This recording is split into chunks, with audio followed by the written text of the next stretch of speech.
హృదయపూర్వక వందనాలు, అందరికీ వందనాలు. అలాగే లైవ్ ద్వారా అందుబాటులోకి వచ్చిన బిడ్డలు కూడా ప్రత్యేక వందనాలు తెలియజేస్తా ఉన్నాను.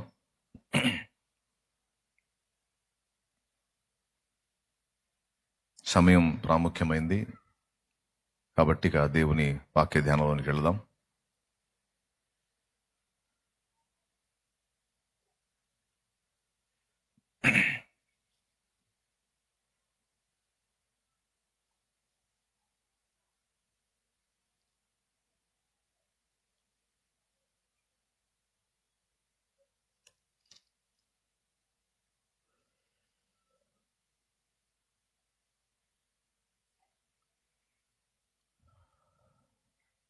ఈరోజు ఏదో స్పెషల్ ఉంది కదా, రిపబ్లిక్ డేనా? సరే,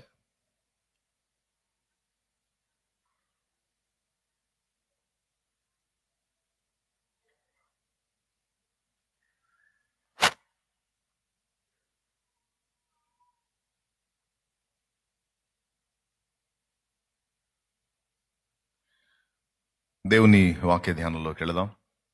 ఇక టైంని పోనీయొద్దు. వచ్చేవాళ్ళు వచ్చినట్టు ఎక్కడోళ్ళు అక్కడ ప్రశాంతంగా కూర్చోండి. చలికాలం కదా, పాపం నిద్ర లేవటమే కష్టం. చలికి ఎక్కడోళ్ళు అక్కడ బిగుసుకొని పండుకుంటారు. అయినా మీరు కిందలకడనే లైన్లోకి వచ్చేసారు, చాలా సంతోషం. దేవుని వాక్యాన్ని చదువుకుందాం.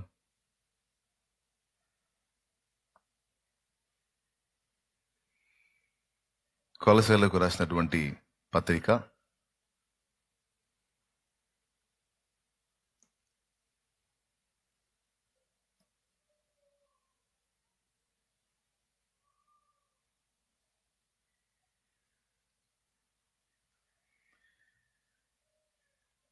కొలసీలకు రాసిన పత్రిక 3వ అధ్యాయము 23వ వచనం నుంచి చదువుతున్నాను, చూడండి. ప్రభువు వలన స్వాస్థ్యమును ప్రతిఫలముగా పొందుదుమని ఎరుగుదురు గనుక మీరేమి చేసినను అది మనుషుల నిమిత్తము కాక ప్రభువు నిమిత్తమని మనస్ఫూర్తిగా చేయుడి. మీరు ప్రభు అయిన క్రీస్తునకు దాసులై ఉన్నారు. మళ్ళీ ఒకసారి చదువుతాను, చూడండి. 3:23 నుంచి ప్రభు వలన స్వాస్థ్యమును ప్రతిఫలముగా పొందుదుమని ఎరుగుదురు గనుక మీరేమి చేసినను అది మనుషుల నిమిత్తము కాక ప్రభువు నిమిత్తమని మనస్ఫూర్తిగా చేయుడి. మీరు ప్రభు అయిన క్రీస్తునకు దాసులై ఉన్నారు. చిన్న మాట ప్రార్థన చేసుకుని దేవుని నడిపింపు కోరుకుందాం. ప్రేమ కలిగిన మా మహాపరిశుద్ధ తండ్రి, ఘనుడవగు దేవానికి స్తోత్రము స్తోత్రము స్తోత్రము స్తోత్రము స్తోత్రము నాయన. ఈ ఆదివారం మొదటి కూటంలో మమ్మల్ని అందరినీ ఇటు రీతిగా సమకూర్చిన విధానం కొరకు స్తోత్రము. ఇంతసేపు జరిగిన కార్యం అంతటిలో నీ సన్నిధి నుంచారు, మీకు వందనాలు ప్రభువా. మరొక ప్రాముఖ్యమైన అంశంలోకి మేము వచ్చాము, నీ వాక్య సందేశము. నీ దాసుడు బలహీనుడు, అయోగ్యుడు, అనర్హుడు గాని నీ రక్తమును బట్టి, నీ కృపను బట్టి యోగ్యుడు, అర్హుడు ప్రభు. ఎందుకంటే నీ రక్తముతో కడిగి శుద్ధీకరించి ఎప్పటికప్పుడు పరిశుద్ధపరిచి మమ్మల్ని నీ బిడ్డలుగా నీ ఎదుట నిలుపుకుంటావు గనుక నీ రక్తమును బట్టి, కృపను బట్టి ధైర్యం చేసి నీ బలిపీఠం ఎక్కి ఉండగా నీ దాసుని మరుగు చేసి నీతో ఉన్నటువంటి నీ పిల్లలందరినీ దర్శించి మాట్లాడు. నీతో ఉన్నారు ప్రభు, ఈ ఆదివారం నీ సన్నిధిలో ఉన్నారు, సహవాసంలో ఉన్నారు ప్రభు. నీ వాక్యమును పంపు. నీ వాక్యము నా పాదములకు దీపం, నా త్రోవకు వెలుగు అని భక్తుడు అన్నాడు. అలాగే నీ వాక్యము నన్ను ఆదరించని ఎడల నా ప్రాణము నేను కోల్పోయి ఉందని భక్తుడు అంటాడు. కాబట్టి నా ప్రభా, నీ వాక్యమును మాకు పంపు. ఉపదేశాన్ని అడ్డగింపు చూసే సైతాను, దురాత్మ, దయ్యపు శక్తుల ప్రభావం యేసునామములో బంధించు. వాక్యం వినే బిడ్డలకు చెప్పాను, నాకు మంచి ఆరోగ్యము, ఆయుష్ను, అనుగ్రహమును దయచేసి ప్రతి సమస్య, ప్రతి బలహీనత, ప్రతి దుర్యోచన యేసునామములో తొలగించి గొప్ప సమాధానం, గొప్ప ఆదరణ, గొప్ప ఆరోగ్యం, గొప్ప నెమ్మదినిచ్చి నీ కొరకు వాడుకోమని యేసు ప్రశస్త నామమున ప్రార్థించి స్తుతించి వేడుచున్నాం తండ్రి, ఆమెన్. కొలసై పత్రికలో 3వ అధ్యాయంలో మనం చదువుకున్నటువంటి ఈ వచనం పైన మనం గమనిస్తే, భార్యాభర్తలు ఎలా ఉండాలి, పిల్లలు తల్లిదండ్రులు ఎలా ఉండాలి, అలాగే దాసులు యజమానులు ఎలా ఉండాలి అని అన్ని వివరించుకుంటా వస్తున్నాడు. భార్యలారా 18వ వచనంలో మీ భర్తలకు విధేయులై ఉండుడి, ఇది ప్రభువును బట్టి యుక్తమై ఉన్నది. భర్తలారా మీ భార్యలను ప్రేమించుడి, వారిని నిష్ఠుర పెట్టకుడి అని భార్యకి చెప్పే మాట భార్యకి, భర్తకి చెప్పే మాట భర్తకి చెప్పాడు.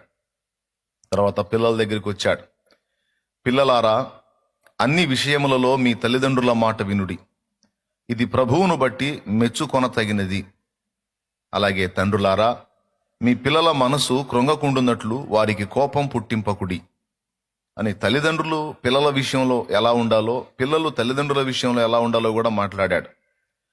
తర్వాత దాసులారా మనుషులను సంతోషపెట్టువారైనట్టు కంటికి కనబడవలెనని కాక ప్రభువునకు భయపడుచు శుద్ధాంతఃకరణ గలవారై శరీరమును బట్టి మీ యజమానులైన వారికి అన్ని విషయములలో విధేయులై ఉండుడి.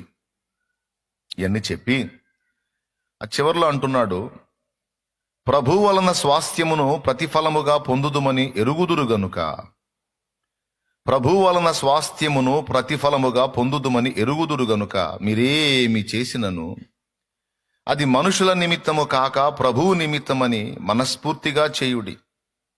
మీరు ప్రభువైన క్రీస్తునకు దాసులై ఉన్నారు. అన్యాయము చేసిన వానికి తాను చేసిన అన్యాయము కొలది మరలా లభించును, పక్షపాతం ఉండదు. చివర్లో యజమానులు కూడా చెప్తాడు. ఇక్కడ మనం దృష్టించాల్సినటువంటి మాట ఏంటంటే, భూమి మీద మనం జీవించే ఈ జీవిత కాలంలో మనం చేసేటువంటి క్రియల ఫలితముగా ప్రభు యొద్ద నుండి మనకు స్వాస్థ్యము నిర్ణయించబడింది అనేది ప్రాముఖ్యమైన విషయం. స్వాస్థ్యము అంటే మనకు తెలిసి ఆస్తి. స్వాస్థ్యము అంటే గర్భఫలము యెహోవా ఇచ్చు బహుమానము, కుమారులు ఆయన అనుగ్రహించు స్వాస్థ్యము అంటారు. కుమారుడు అంటే స్వాస్థ్యం. అలాగే పిత్రార్జితంగా వచ్చింది కూడా నా స్వాస్థ్యం అండి, నా తండ్రి ద్వారా నాకు వచ్చింది, అది నా స్వాస్థ్యం అంటారు. అట్లాగా ఈ భూమి మీద మనం జీవించి భూమి మీద మనం చేసేటువంటి క్రియలకు ప్రభు యొద్ద నుండి స్వాస్థ్యం పొందబోతున్నాం అనేది మన హృదయంలో మనం గుర్తుపెట్టుకోవాల్సినటువంటి విషయం. సహజంగా మనకు అనిపించింది, భూమి మీద మనం కలిగి ఉన్న అనుబంధ బాంధవ్యాల విషయంలో మనకేం బహుమానం లభించింది. ఇప్పుడు దాసుడైన వాడు యజమానికి పని చేసి పెడతాడు, పైసలు తీసుకుంటాడు, పని చేస్తాడు. దానికి దేవుని దగ్గర నుంచి మనకు స్వాస్థ్యం ఎట్లా లభించింది?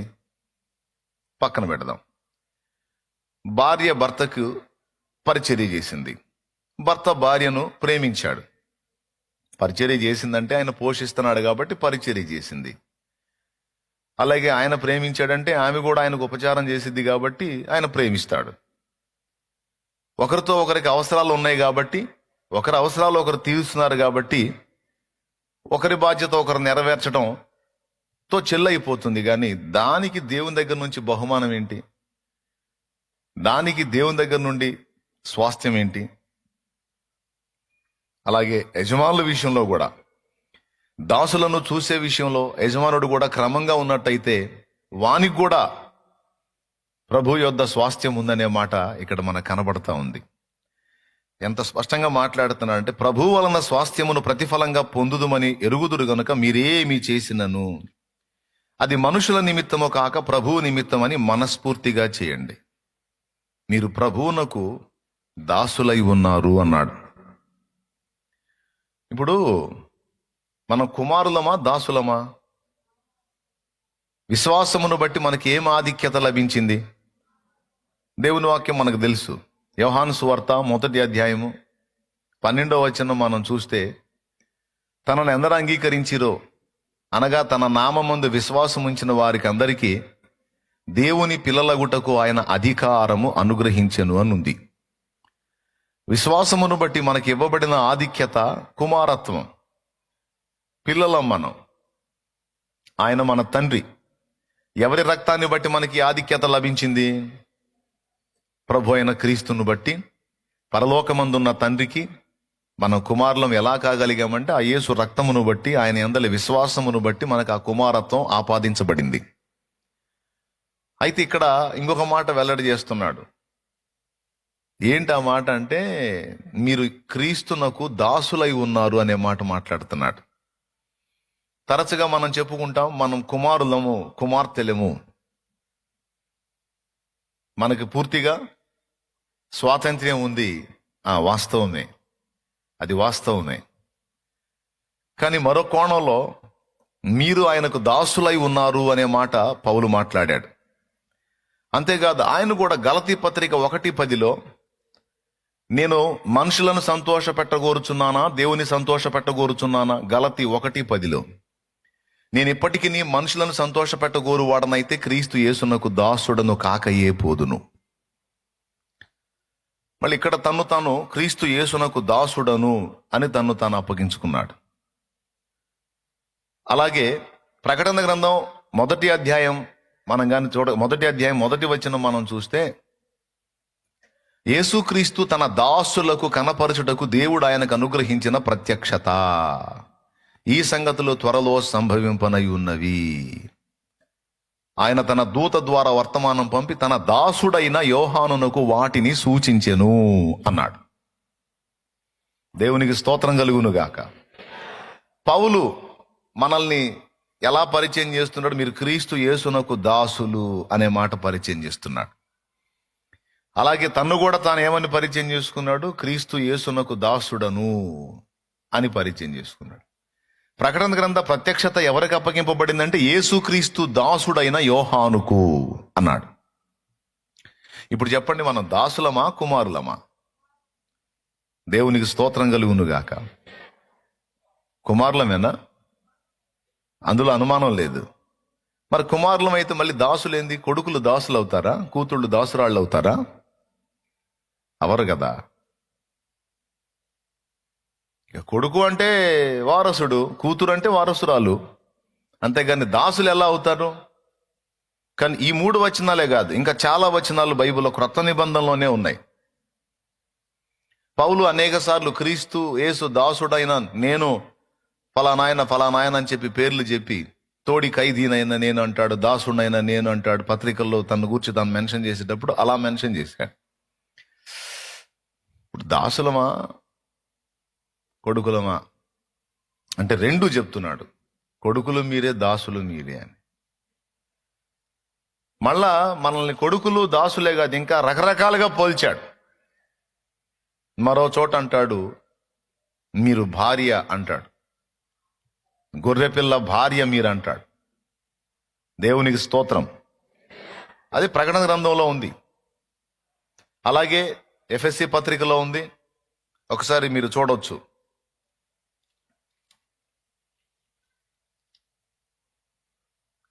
ఎఫెసీ పత్రిక 5వ అధ్యాయము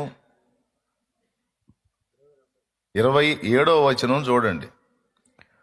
పురుషులారా, మీరును మీ భార్యలను ప్రేమించుడి, అటువలే క్రీస్తు కూడా సంఘమును ప్రేమించి. చూడండి, భార్య అని మాట్లాడి అటువలే క్రీస్తు కూడా సంఘమును ప్రేమించి, అది కలంకమైనను ముడతైనను అట్టిది మరి ఏదైనను లేక పరిశుద్ధమైనది గాను నిర్దోషమైనది గాను మహిమగల సంఘముగాను ఆయన తన ఎదుట దానిని నిలువబెట్టుకొనవలనని వాక్యముతో ఉదక స్నానము చేత దాన్ని పవిత్రపరిచి పరిశుద్ధపరచుటకై దాని కొరకు తన్ను తాను అప్పగించుకొనెను. ఓకేనా? భార్యను మీరు ఇలా ప్రేమించండి అని చెప్పి, అటువలే క్రీస్తు కూడా సంఘమును ప్రేమించి, ఎటువలే ఎలాగా? భార్యలాగా. అంటే 3వ స్థానం అందేంది? భార్య. యెషయా గ్రంథము 54:5లో నిన్ను సృష్టించిన వాడు నీకు భర్త అయి ఉన్నాడు అనే మాట రాసి ఉంటుంది. ఇప్పుడు మన 3వ ప్లేస్ ఏంటంటే భార్య. మొదటిది కుమారుడు, 2వది దాసుడు, 3వది భార్య. 4వ స్థానం నా ప్రియురాలా అంటాడు. ప్రేయసి ప్రియుడి ప్రస్తావనలోకి వచ్చేటప్పటికి మన ప్రాణ ప్రియుడు ప్రభు అయితే ఆయన ప్రియమైన ప్రేయసి సంఘమే. అంటే మనం ప్రేయసి స్థానం కూడా మనది. 4, 5వది, మనల్ని దేవుడు స్నేహితులారా అని పిలిచాడు. ఇక మిమ్ములను నేను దాసులు అని పిలువక నా స్నేహితులు అని పిలుచుచున్నానని యోహాను సువార్త 15వ అధ్యాయంలో ప్రభు మాట్లాడినట్టు మనకు కనపడింది. అంటే అసలు ప్రభువులో మనకి ఏ స్థానం ఇవ్వబడిందో మనం చూడొచ్చు. యోహాను సువార్త 15వ అధ్యాయం ఒకసారి తీసుకోండి. 14వ వచనం నుంచి చదవండి. నేను మీకు ఆజ్ఞాపించిన వాటిని చేసిన ఎడల మీరు నా స్నేహితులై యుందురు. దాసుడు తన యజమానుడు చేయు దాన్ని ఎరుగడు గనుక ఇక మిమ్మల్ని దాసులని పిలవక స్నేహితులని పిలుచుచున్నాను. దేవునికి స్తోత్రం కలుగునుగా. ఇక మిమ్మల్ని దాసులని పిలవక స్నేహితులని పిలుచుచున్నాను. ఇక్కడ మనకి ఇచ్చిన మరో టైటిల్ ఏంటంటే ఫ్రెండ్స్, స్నేహితులు. ఇది ఎన్నో భాగం ఇది, 5వది.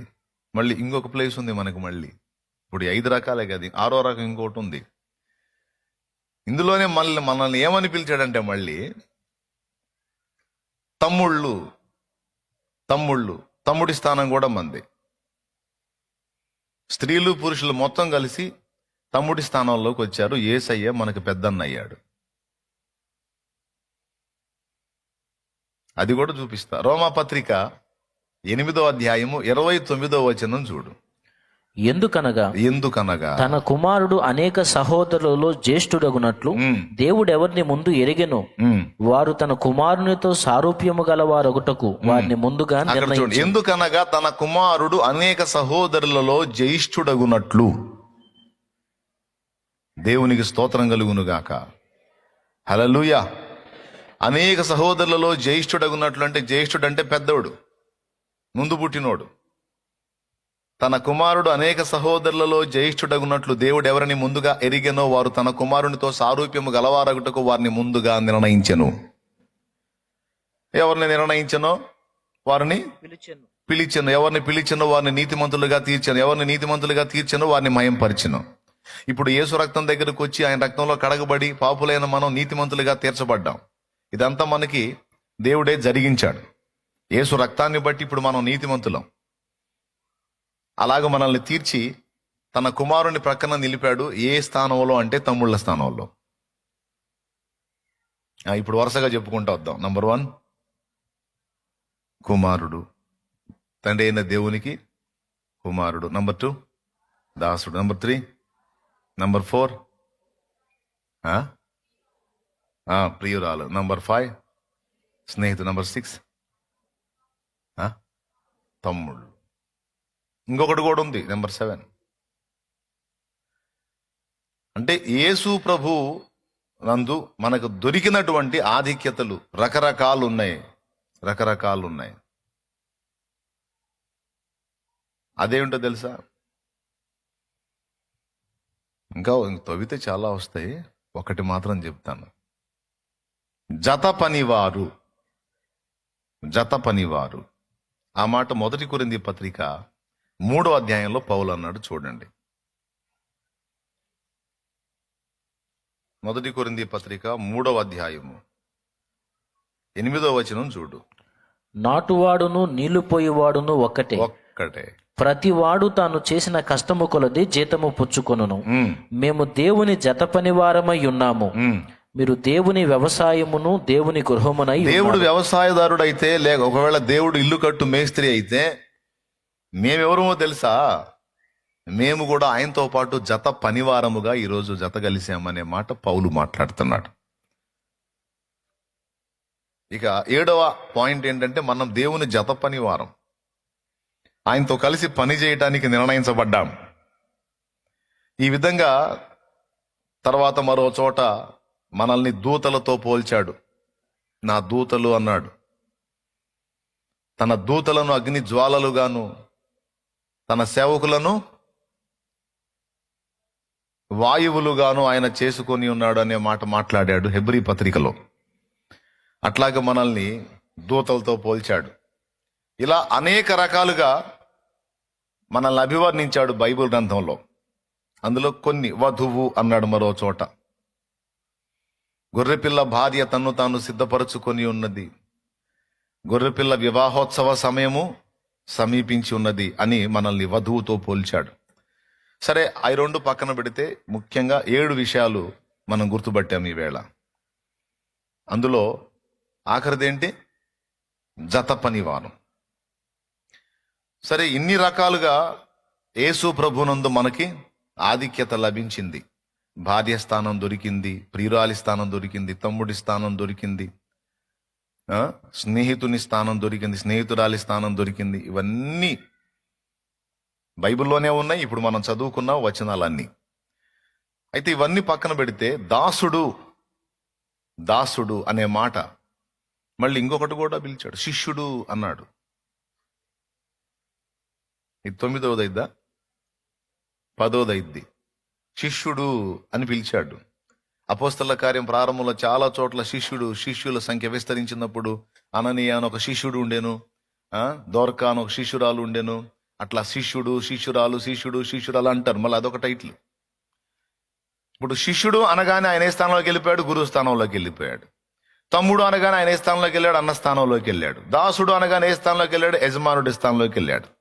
కుమారుడు అనగానే ఏ స్థానంలోకి వెళ్ళాడు? తండ్రి స్థానంలోకి వెళ్ళాడు. భార్య అనగానే ఏ స్థానంలోకి వెళ్ళాడు? భర్త స్థానంలోకి వెళ్ళాడు. జత పనివారు అనే మాట వచ్చేటప్పటికి ఆయన ఎందులోకి వెళ్ళిపోయాడు? తోటి పనివాళ్ళ లెక్కలోకి వెళ్ళిపోయాడు. ఈ రకంగా మనకి ఇవ్వబడిన టైటిల్స్ని బట్టి ఆయన ఏ ప్లేసుల్లోకి వస్తున్నాడో మనం గ్రహించాలి. దేవునికి స్తోత్రం. ఇన్ని రకాలుగా ప్రభు మనతో అనుబంధాన్ని కలిగి ఉన్నాడు.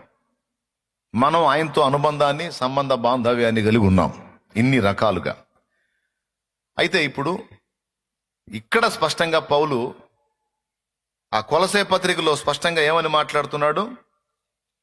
మీరు క్రీస్తు యేసునకు దాసులై, చూడండి, మీరు ప్రభువైన క్రీస్తునకు దాసులై ఉన్నారు. ఇప్పుడు చెప్పండి, ఇప్పుడు ఈ చెప్పుకున్నటువంటి 10 మనం ఏమై ఉన్నామంటే దాసులమై ఉన్నామనేది కూడా మనం గుర్తించాలి. దాసులుగా మనల్ని అభివర్ణించినప్పుడు ఆయన మన యజమాని స్థానంలోకి వస్తాడు. దేవునికి స్తోత్రం కలుగును గాక. నీ కడుపున పుట్టిన పిల్లల్ని నువ్వు దాసులుగా చూస్తావా, స్వతంత్రులుగా, కుమారులుగా చూస్తావా? నీ అభిప్రాయం చెప్పు. నువ్వు కుమారులుగా చూస్తావు కాదు? కుమారులుగా చూస్తావా? సరిగ్గా ఆలోచించి చెప్పు. నేను ఒక ప్రశ్న అడిగానంటే కొద్దిగా వివేచించాలి. నువ్వు కుమారులని ఎలా చూస్తావు? కుమార్తెలను ఎలా చూస్తావు? ఎల్లప్పుడూ వారు వారసులు, స్వతంత్రులై ఉన్నట్టు చూస్తావా? వాళ్ళని దాసులుగా కూడా చూస్తావా? నీకు తెలియదు, నువ్వెప్పుడు కుమారుడు కుమార్తె అని అనుకుంటావు. నీ హృదయంలో ఉన్న అభిప్రాయం అదే అయినప్పటికీ చాలాసార్లు వాళ్ళని నీవు ఒక దాసునితో వ్యవహరించినట్టు వ్యవహరించటం నీకు తెలియకుండానే జరిగింది. ఫర్ ఎగ్జాంపుల్, మనం ఏ పనైనా ఎవరికి చెప్తాం? పిల్లలకి. దాసులకి మనం, దాసుడు అంటే ఏంటి? యజమాని చెప్పిన పని చేసేవాడు. యజమాని ఏం చేస్తాడు? ప్రతి పని దాసునికి చెప్తాడు. నువ్వు అది ఇది తీసురా, ఇది తీసి చేయి, అక్కడ అది చేయి, ఇది ఇక్కడ ఇది చేయి, అటువే రాపో, ఇది తీసుకొని రాపో, అది చేయి అని అన్ని పనులన్నీ ఎవరికి పురమాయిస్తాం? యజమానులమై ఉంటే, మనకు దాసులు ఎవరన్నా ఉంటే, పరిచారకులు ఎవరన్నా ఉంటే వాళ్ళకి చెప్తాం ప్రతి పని. అంతేగాని దాసుడిని కూర్చోబెట్టాం సన్మానం చేస్తాం ఏంది? దాసుడికి ఏం చేస్తామండి? పని చెప్తాం. ఇప్పుడు పిల్లల దగ్గరికి వద్దాం. తల్లిదండ్రులు పని చెప్పని పిల్లలు ఎవరున్నారు? అవునా? ఇక్కడ దాసుడి ఇష్టాయిష్టంతో నిమిత్తం లేదు మనకి. యజమానుడికి దాసుని ఇష్టాయిష్టంతో నిమిత్తం లేదు. నా చిన్నప్పుడు జీతగాళ్ళు ఉండేవాళ్ళు పల్లెటూళ్ళల్లో. ఇక వాడు జీతానికి వచ్చి ఇక పనిలోకి ఎంటర్ అయ్యాడంటే ఇక పేడకళ్ళు తీసేయాలి, మరుగుదొడ్లు గడగాలి, వాడు గడ్డివామం దగ్గరికి పోయి గడ్డి తీసుకొని రావాలి. ఈ యజమాని చెప్పిన సమస్త పనులు, పశువులను తోలుకొని పోవాలి, సమస్త పనులు వాడు చేయాలి. వాడికి ఇష్టం ఉన్నాయి లేకపోని, యజమానుడు ఆజ్ఞాపించాడంటే వాడు పోయి చేసి రావాలి. యేసు ప్రభువే బైబిల్లో చెప్తాడు, యజమానుడికి పని చెప్తాడు. యజమాని పొలం పోయి పని చేసి వచ్చిన తర్వాత, నువ్వు పని చేసి వచ్చేవరా, పోయి తిను అన్నాడు. నేను కాళ్ళు కడుక్కోవడానికి నీళ్లు పెట్టు, నేను తిన్న తర్వాత నువ్వు తిను అన్నప్పుడు వాడు అంతసేపు చాకిరి చేసి వచ్చి కూడా యజమానుడు తిన్న తర్వాతే తినాలి కదా అంటాడు. దాసుడు యజమానుడి యొక్క సంగతిని గురించి ప్రభువు మాట్లాడుతున్నప్పుడు ఈ విషయం మాట్లాడతాడు. అలాగే మీరు కూడా మేము చేయవలసినదే చేసి ఉన్నాము, మేము అల్పులమైన దాసులమని మీరు అనుకోవాలి, మీరు ఎక్కువ ఊహించుకోవద్దనే మాట ప్రభు తన నోటితోనే ఆయనే మాట్లాడాడు. మేము చేయదగ్గది చేయవలసిందే చేశాము, మేము ఎక్కువ చేసింది ఏమి లేదు అని. వాడు పొలానికి పోవటం వాడికి ఇష్టం లేదు, అయినా సరే వెళ్ళాలి. దాసుడు యజమాని ఊరుకోడు, వాడికి ఆకలి అవుతుంటుంది, అయినా సరే వచ్చి కంచం దగ్గర కూర్చోడానికి లేదు. దాసుడు పేడకళ్ళు ఎత్తేయాలి, వాడికి ఇష్టం లేదు కానీ చేయాలి. దాసుడు. అలాగే ఆయన మనల్ని దాసులు అని పిలిచినప్పుడు, మనం ఇప్పుడు తల్లిదండ్రులు పిల్లల్ని దాసులుగా ఎలా చూస్తారు అంటే, కొడుకు కూతురుగానే చూస్తారులే కానీ వాళ్ళకి చెప్పే పనులు, వాళ్ళ ద్వారా చేయించే విషయాలు మాత్రం ఒక దాసుడితో వ్యవహరించినట్టు అనిపిస్తుంది. మీలో ఎంతమందికి ఆ ఫీలింగ్ తగిలింది? మీ తల్లిదండ్రులు మీ మీద పనులు చెప్పినప్పుడు, మీ మీద అజమాయిషి చేసినప్పుడు ఒక దాసత్వం లాగా ఫీల్ అయిన అనుభూతి చిన్నతనం నుంచి ఇప్పటి వరకు ఎంతమందికి అలాంటి అనుభూతి కలిగింది? కలిగితే నాకు కలిగిందని చేయొద్దు. చేయకపోతే నేను చెప్పిన మ్యాటర్ అర్థం కాలేదని అర్థం. అర్థమైందా? నాకు కలిగిందండి. ఎన్నోసార్లు గొడవ వేసుకున్నాను. ప్రతి పని నాకే చెబుతారు, వాడికి చెప్పరా అని మావాడి మీద. ఈ టైపు నువ్వు వాదన దిగలేదా? అన్ని నాకు చెబుతావు ఏంది, మా అక్కకి చెప్పేంది అని అడిగావా లేదా? గొడవ వేసుకున్నావా లేదా? అలిగి అన్నం మానుకున్నావా లేదా? అన్నం మానుకు మళ్ళీ కోటింగ్ కూడా తిన్నావు. ప్రతి దానికి దాంతో వంతు పెట్టి కూడా పనికి మాలిందానా పెట్ట బాధిన అనుభవాలు కూడా నీకున్నాయి. అప్పుడు నీకు ఎలా ఉంటదంటే, అబ్బా ఈ కఠిన బానిసత్వం, ఈ దాసత్వం నా వల్ల కాదు బాబోయ్ అనిపిస్తుంది. చదువుకు పోవాలంటే అదొక బానిసత్వం, పోకపోతే ఊరుకోరు. ఇప్పుడు దాసుడికి ఇష్టం లేదు, అయినా సరే వాడు పోవాల్సిందే. దాసునికి ఇష్టం లేదు, కొన్ని పనులు అయినా వాడు చేయాల్సిందే. అలాగే మనకి ఇష్టం లేని పనులు కొన్నిసార్లు మన చిన్నప్పుడు మన చేత తల్లిదండ్రులు చేయించారు. మనకు అన్నిటికంటే బాగా ఇష్టం లేని పని ఏంటంటే చదువుకు పోవటం. దేవునికి స్తోత్రం కలుగును గాక. ఆ ఒక్కదానికి నన్ను ఆపేసేయి మమ్మీ, నేను ఏ పని చేయమంటే ఆ పని చేస్తాను, నేను నా వల్ల కావట్లేదు, అక్కడికి పోతే చదవాల్సి వస్తుంది, చదవకపోతే కొట్టి చంపుతుంది నన్ను, నా వల్ల కాదు, ఆ తన్నులు తినలేని, నేను ఏ పనైనా చేస్తానమ్మా, నన్ను బడికి పంపివ్వకవే, నన్ను స్కూల్కి పంపివ్వక పిల్లలు బ్రతిమలు ఆడుకుంటూ ఉంటా. చిన్నపిల్లలే వీడియోలు వచ్చినాయి. వాడు వాళ్ళ అమ్మతో చెప్తాడు, అసలు ఇది కరెక్ట్ కాదు మమ్మీ. ఏం కరెక్ట్ కాదు అంటే, ఇట్లా అసలు ఈ పిల్లల్ని ఇట్లా కొట్టడం అసలు ఇది ఏం పద్ధతి మమ్మీ, ఇది అసలు సెలవు ఇవ్వాలి మమ్మీ, సెలవు ఇవ్వాలి, ఇది కరెక్ట్ కాదు మమ్మీ, అసలు ఇట్లా ఇట్లా అట్లా అట్లా కొట్టడం అసలు ఏంది మమ్మీ, అసలు కరెక్ట్ కాదు, ఇది ఆలోచించాలి. వాడు ఎంత సీరియస్గా, ఎంత తీవ్రంగా ఒక రాజకీయ నాయకుడిలాగా మాట్లాడుతున్నాడు వాడు. పిల్లలు వీడియోలు వస్తాయి, చెత్త చూసే కంటే ఆ పిల్లల మాటలేనండి ఎంత ముద్దుగా ఉంటాయో, ఎంత ఆలోచనాత్మకంగా ఉంటాయో. నేను ఎన్నిసార్లు పెట్టుకొని విన్నాను ఆ మాట, వాడు మాట్లాడిన మాట. పిల్లోడు మాట్లాడతాడు, వాళ్ళమ్మ క్లాస్ ఇస్తుంటాడు వాడు. ఎప్పుడన్నా ఒక పూట ఆగితే ఏమైంది మమ్మీ, దానికి పట్టుకొని ఇట్లా కొట్టి అట్లా కొట్టి అట్లా కొట్టాలి, ఇది కరెక్ట్ కాదు మమ్మీ అంటాడు వాడు. ఇంతే ఉంటాడు. రైట్ కాదు మమ్మీ, దీని గురించి ఆలోచించాలి అంటాడు. అంటే అన్నిటికంటే బాధాకరం ఏంటంటే, విద్య నేర్చుకోవటం, విధేయత చూపటం మనకు బాధాకరం. దాసుడు అంటే వాడు విధేయుడై ఉండాలి. దాసుడికి ఉండాల్సినటువంటి ప్రథమమైన లక్షణం ఏంటంటే విధేయత, లేదా పనిలోంచి నెట్టేయబడతాడు. అవునా?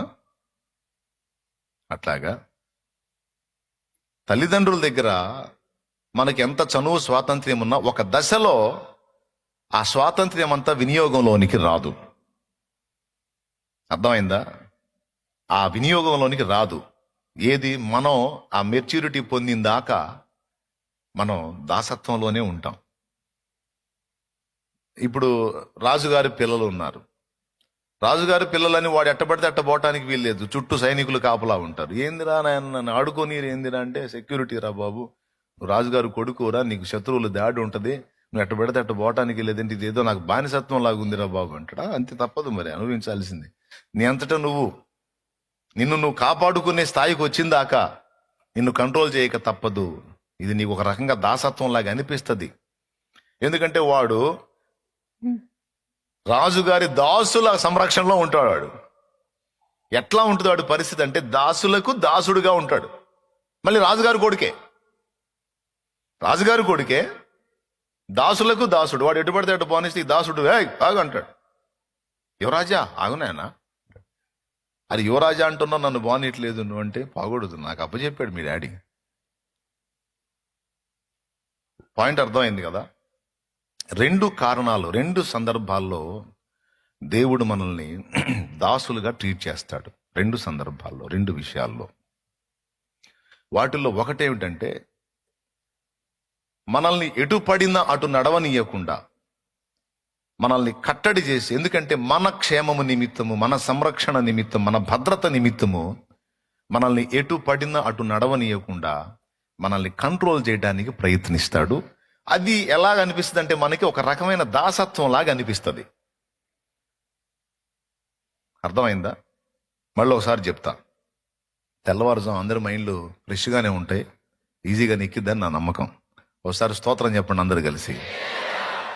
రెండు విషయాలలో కేవలం మన మేలును కాంక్షించే దేవుడు మనల్ని దాసులుగా ట్రీట్ చేస్తాడు.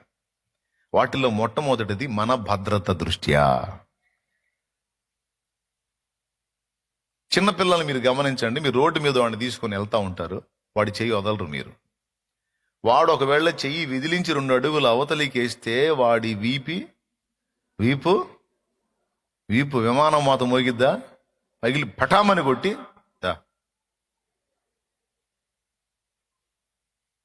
ఇక మళ్ళా అవతలకు అడిగి వెయ్యాలంటే మళ్ళీ వీడికి తన్ను గుర్తొచ్చింది అనమాట. ఒక్కొక్క తల్లి అయితే చేతి కొద్ది బాధిద్ది, ఒక్కొక్క తల్లి ఆ చెవి పట్టుకొని కొట్టలేక, మొత్తానికి మాత్రం ఏదో ఒకటి వాడికి నొప్పి పుట్టించే కార్యక్రమం అయితే జరిగిద్ది. ఎందుకు? వాడు రోడ్డు మీద వాడు ఇష్టం వచ్చినట్టు పోతున్నాడు. ప్రజలందరూ వాళ్ళు ఇష్టం వచ్చినట్టు పోతుంటే మమ్మీ నన్ను బానివేంటే సరే. ఒక్కొక్క అమ్మ ఏం చేసి తెలుసా, కాంపౌండ్ వాళ్ళు గేట్ వేసిద్ది. బయట పిల్లలు వచ్చి పిలుస్తారు, రారా రారా అని. ఏందిరా వచ్చే జైల్లో పెట్టిందిరా మమ్మ. ఈ కటకటాల నుంచి నాకు ఎప్పుడు బంధ విముక్తి కలిగిద్ది అర్థం కావట్లేదు. ఈ లోపు ఎవరన్నా బంధువులు వచ్చారనుకో, ఇక వాడికి లక్కు తగిలినట్టే. అమ్మాయి పోయి గేటు తీసుద్ది, ఆ వచ్చిన వాళ్ళు ఆహ్వానించుకుంటా లోపలికి పోయింది, ఈడి జంపు. ఇక దొంగోడు తప్పించుకున్నట్టే. ఎందుకు? కాంపౌండ్లో పెట్టేసి వాడిని లోపలే ఉంచేసిందంటే వాడు బయటికి పోతే ఎక్కడ ఏ ప్రమాదంలో చిక్కుకుంటాడో అని కొన్ని హద్దులు గీసి, హద్దుల్లో ఉండు బాబు అని చెప్పింది. ఎందుకంటే వాడు తన్ను తాను రక్షించుకునే సామర్థ్యంలో, తన్ను తాను ప్రొటెక్ట్ చేసుకునే సామర్థ్యంలోకి వచ్చిన దాకా తల్లి బాధలు పడిద్ది. తల్లికి ఇష్టం లేదు తన బిడ్డ ఫ్రీగా అన్ని చోట్ల సంచరించాలి, వాడు అన్ని తెలుసుకోవాలి, జ్ఞానం పొందుకోవాలని తల్లి మనసులో ఉంటది. అయినా సరే వాడు తన్ను తాను భద్రం చేసుకునే స్థాయికి రానప్పుడు, ఆ కొలత వానిలో లేనప్పుడు తప్పనిసరి పరిస్థితుల్లో తల్లి వాడిని కంట్రోల్ చేసిద్ది. అది వాడికి ఎలా అనిపించిద్ది అంటే ఒక రకమైన బానిసత్వం లాగా, ఒక రకమైన దాసత్వం లాగా అనిపించిద్ది. కానీ అది దాసత్వమేనా, అది బానిసత్వమేనా, లేకపోతే భద్రత? పెద్దగా చెప్పండి. కానీ ఆ భద్రత వీడికి ఎలా అనిపించింది అంటే హింసలాగా అనిపించింది. ఈరోజు నీకు నాకు చెప్పేటువంటి చాలా హెచ్చరికలు ఒక్కోసారి అనిపించింది, అబ్బా ఈ హద్దులు గీపోతే బాగుండేది కదా, అసలు ఈ విషయాలు ఇలా చెప్పకుండా మనల్ని ఫ్రీగా వదిలేస్తే ఇంకా బాగుండు కదా అనిపిస్తుంది. నువ్వు అలా చేయొద్దు, ఇలా చేయొద్దు, అట్లా పోవద్దు, ఇట్లా పోవద్దు అని నీవు కుడికైనను ఎడమకైనను తిరగక చక్కగా పో అంటాడు. నా మార్గము ఇరుకైన మార్గము,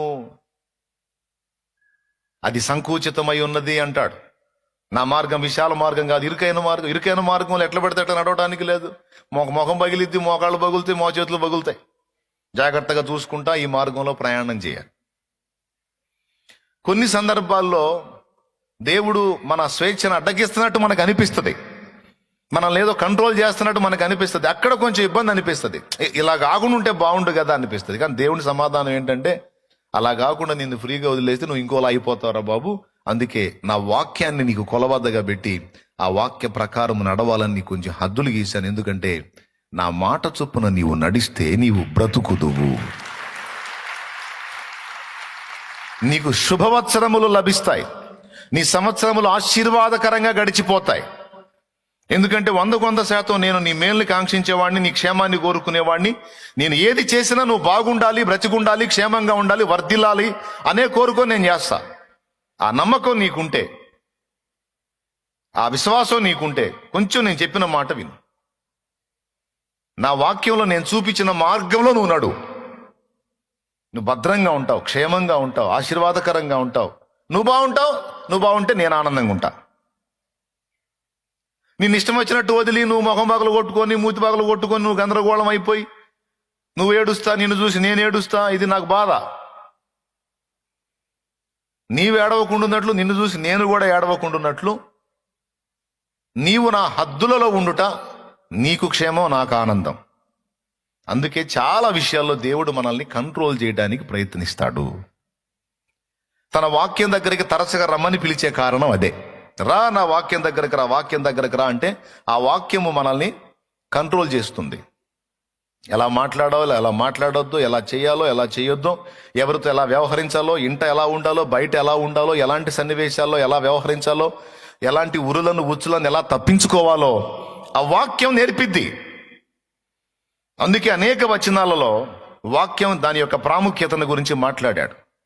119వ కీర్తన బైబిల్ గ్రంథంలో అతిపెద్ద కీర్తన, అతిపెద్ద అధ్యాయము 119వ కీర్తన మొత్తం మీరు చూడండి. ఒక్క వచనంలో కూడా వాక్య ప్రస్తావన లేకుండా ఉండదు.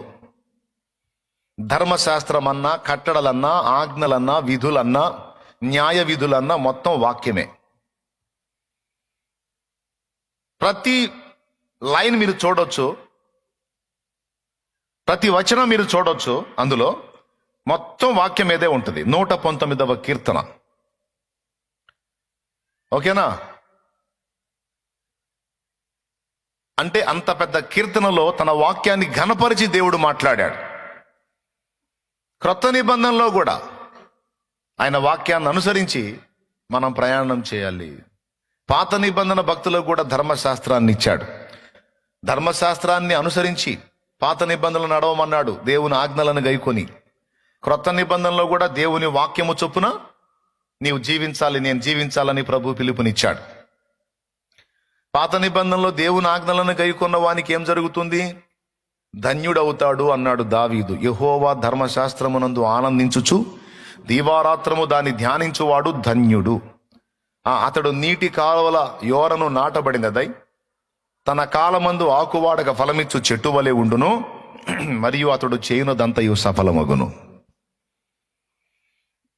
కొత్త నిబంధనలు ఏమన్నాడు? ఎక్కడ రాశాడు? యోహాను సువార్త 15వ అధ్యాయంలో మీరు చూస్తే, నా యందు మీరును మీ యందు నా మాటలను నిలిచి ఉన్న ఎడల మీకు ఏది ఇష్టమో అడగండి, నేను ఇస్తానన్నాడు. 7వ వచనం ఒకసారి చూడు. 15:7 చదువు. నా యందు మీరును మీ యందు నా మాటలను నిలిచి ఉన్న ఎడల మీకేది ఇష్టమో అడుగుడి, అది మీకు అనుగ్రహింపబడును. అదిగో. అయితే షరత్ ఏంటంటే నా యందు మీరు ఉండాలి, మీ యందు నా మాటలు ఉండాలి. మీరు నన్ను ప్రేమిస్తే నా ఆజ్ఞలను గైకొంటారు అన్నాడు.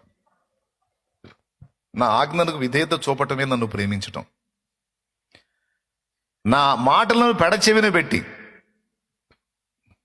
ప్రేమించేదని అధికముగానే పాట పాడితే అది కరెక్ట్ కాదు, వేషధారణ అన్నాడు.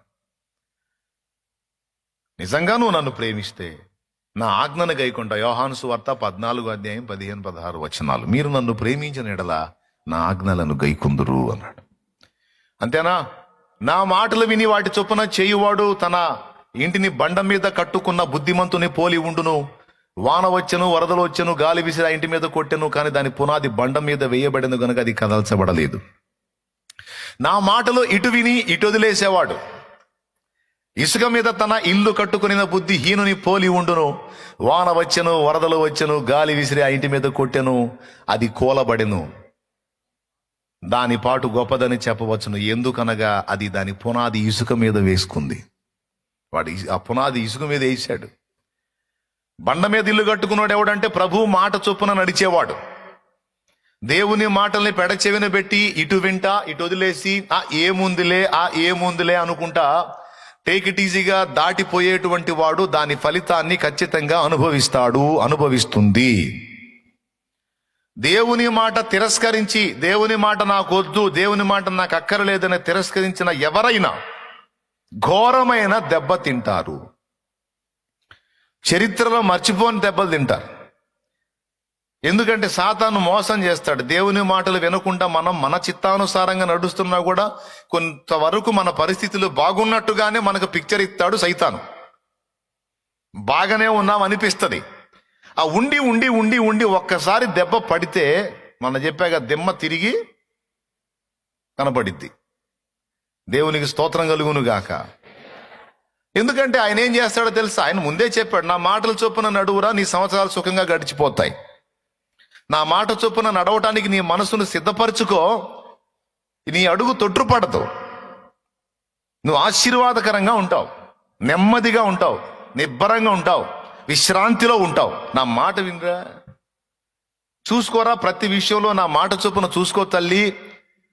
ఈ విషయంలో దేవుని మాట ఏం చెప్తుంది, నేనేం చేస్తున్నాను, ఈ విషయంలో దేవుని మాట ఏం చెప్తున్నాడు, నేనేం చేస్తున్నాను అని అట్లా ప్రతి దానిలో నేను నీకు కావాల్సిన మాటలు ఇచ్చున్నాను. నేను ఆ మాటల్ని తీసుకో, వాటి చొప్పున నడుచుకో, నువ్వు ఎంత బాగుంటావో చూడు అన్నాడు. ఆయన మాటలు ఏమేం చేస్తాయో చెప్పాడు.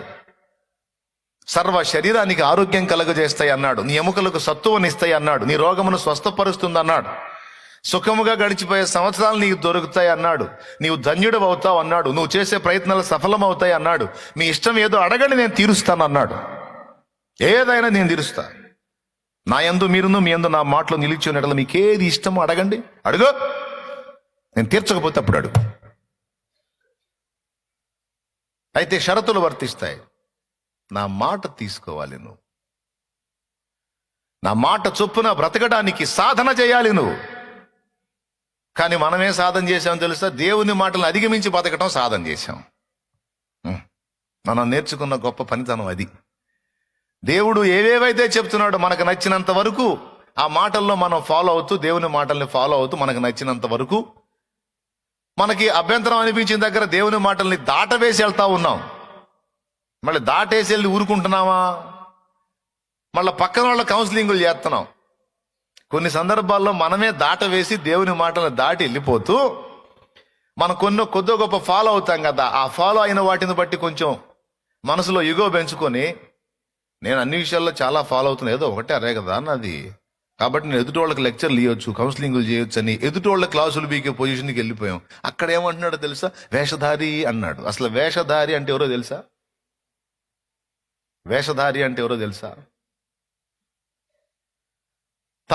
తన కంటిలో దూలమును కలిగి ఉండి ఎదుటివాడి కంటిలో నలుసును వెతకటానికి ప్రయత్నించువాడు వేషధారి అన్నాడు. యేసుప్రభువే చెప్పాడు. అసలు వేషధారణ అంటే ఏందన్నా, వేషధారణ అంటే ఏంది అనే ఒక ప్రశ్నకు సమాధానం అది. నీ కంటిలోనున్న దూలమునెంచక నీ సహోదరుని కంటిలో నలుసును నీవు వెతకనేలా అని. ఆ తర్వాత వేషధారి, మొదట నీ కంటిలోనున్న దూలమును తొలగించుకునుము, అప్పుడు నీ సహోదరుని కంటిలో ఉన్న నలుసు నీకు తేటగా కనబడును అని తీయొచ్చు. వేషధారి అంటే ఎవరు? ఆ మధ్యకాలంలో ఒక సండే వేషధారణ గురించి చెప్పాను. అసలు వేష పెద్దదా? అసలైన కంట్లో దూలం ఎట్టబట్టింది నాకు అర్థం కాదు. లాజికల్గా ఆలోచిస్తే ప్రశ్న అది, కంట్లో దూలం పట్టిద్దా? కానీ అంత ఘాటుగా మాట్లాడాడు. నీ కన్ను ఇంతే కావచ్చు, అందులో ఆ కంటి మొత్తానికి సరిపోయినంత దూలాన్ని నువ్వు పెట్టుకున్నావు, మళ్ళీ ఎదుటి వాళ్ళ దగ్గర నలుసులు ఎత్తుకుతున్నావు, అసలు నీకు కనపడుతుందా? నువ్వు గుడ్డోడు ఏంటి, గుడ్డోళ్ళకి దారి చూపించడానికి ట్రై చేస్తున్నావురా? ఇద్దరు కలిసి గుంట్లో పడతారు. షోలు ఆపి ముందు సరి చేసుకోమ్మా అంటాడు దేవుడు. మన భాషలో చెప్పాలంటే స్తోత్రం చెప్పండి, గట్టిగా చెప్పండి. అది ఎదుటి వాళ్ళకి కౌన్సిలింగ్లు క్లాసులు తర్వాత ఇద్దు, కానీ ముందు నీ బతుకు చక్కదిద్దుకో. అష్టవంకర్లు కనపడుతుంది దగ్గర. నువ్వు నా మాటలు లెక్క చేయకుండా వాటిని క్రాస్ చేసి వెళ్తా ఉంటావు, మళ్ళీ ఎదుటి వాళ్ళ కౌన్సిలింగ్లు చేస్తూ ఉంటావు. రాంగ్ అది. దేవుని వాక్యం బహు స్పష్టంగా మాట్లాడుతుంది. వేషధారులు ఎవరో చెప్పాను. ఇప్పుడు చెప్పండి, దేవుడు ఎందుకు మనల్ని కంట్రోల్ చేయడానికి ట్రై చేస్తున్నాడు? కట్టడలో ఉండమని ఎందుకు మాట్లాడుతున్నాడు? అది ప్రాకారము, మనకి సెక్యూరిటీ. ప్రాకారం అండి దేవుని వాక్కు. యేసు రక్తం ఎలా ప్రాకారమో యేసు వాక్యము కూడా మనకి ప్రాకారం. ఆ మాట మనకు ప్రాకారమై మనల్ని కాపాడుతుంది. కాబట్టి దేవుడు నాతో ఇంకా ఏ విషయాలు మాట్లాడుతున్నాడు, ఏ విషయాలు ఎలా బ్యాలెన్స్ చేసుకోమంటున్నాడు, నా ప్రవర్తనని ఇంకా ఎక్కడెక్కడ చక్కదిద్దుకోమంటున్నాడు అని దేవుని గ్రంథాన్ని పరిశీలించి చూసుకుంటూ, ఆ గ్రంథం చొప్పున ఎక్కడెక్కడ బ్యాలెన్స్ తప్పానో అవన్నీ చూసుకొని బ్యాలెన్స్ చేసుకుంటూ మనం ప్రయాణం చేయాలి. ఇక్కడ నేను మీరు అందరం బ్యాలెన్స్ అవ్వాలి.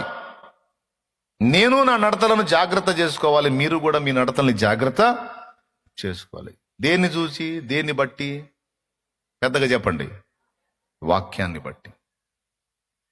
ఈ విధంగా వాక్యాన్ని బట్టి మీరు అడుగులు వేయండిరా బాబు అని ఎందుకంటున్నాడంటే, ఆయన సైకో అయి కాదు, లేకపోతే నియంతయి కాదు. కొంతమంది రాజులు నియంతృత్వం చేస్తారు. వాడు వేసిన పన్ను కట్టాల్సిందే, వాడు చెప్పింది చేయాల్సిందే, అంతే రాజాజ్ఞ. శ్రీకృష్ణ దేవరాయల పరిపాలనలో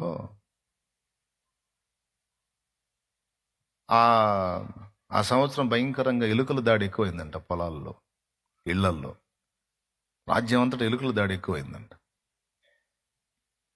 ఎలుకల దాడి ఎక్కువైతే రైతులందరూ వచ్చి, మహాప్రభు మేము బలైపోతున్నాం, మా పంటలన్నీ పాడైపోతున్నా, ఈ పిల్లులు ఎలుకల కోసం వచ్చిన, అయితే వీటి పోషణ మాకు భారం అయిపోయింది, ఎందుకంటే వాటికి పాలు పోయాలి కదా, పాలు దాకపోతే మరి ఎట్లా బ్రతుకుతాయి, కష్టం కదా, కాబట్టి వాటికి పాలకు మాకు చాలా కష్టమైంది, ఉన్న భారమే కాక ఈ పిల్లులను తీసుకొచ్చి మళ్ళీ వీటికి ఆ పాలు పోసి పెంచడం మాకు చాలా భారమైందంటే, మళ్ళీ ఆలోచించి ఇంటికి ఒక ఆవునిచ్చాడంట, ఇంటికి ఒక పశువుని ఇచ్చాడు. ఎందుకు? పాల కోసం. ఇచ్చి, మీరు మీ పిల్లులకి ఇదిగో ఈ పశువు పాలు దాపి ఇన్ని నెలల్లో నా ముందుకు తీసుకొని రావాలి, పిల్లులు బలంగా ఉండాలి, పిల్లులు బలంగా ఉండాలి అని చెప్పాడు. సరే, తీసుకెళ్లారు. చక్కగా అందరూ పాలు పోసి బాగా పిల్లుల్ని బలపరిచి తీసుకొని వచ్చారు. ఇందులో తెనాలి రామకృష్ణ కవి కూడా ఒక పిల్లి ఇవ్వబడింది. అతను తీసుకెళ్లి పిల్లిని రాజుగారు చెప్పిన రోజులు ఉంచి, తర్వాత పిల్లిని అందరితో పాటు ఆయన కూడా తీసుకొచ్చాడు సభలో. అందరి పిల్లులేమో మరి బాగా బలిసున్నాయి, ఇతని పిల్లేమో బక్క చిక్కిపోయి ఎండిపోయి.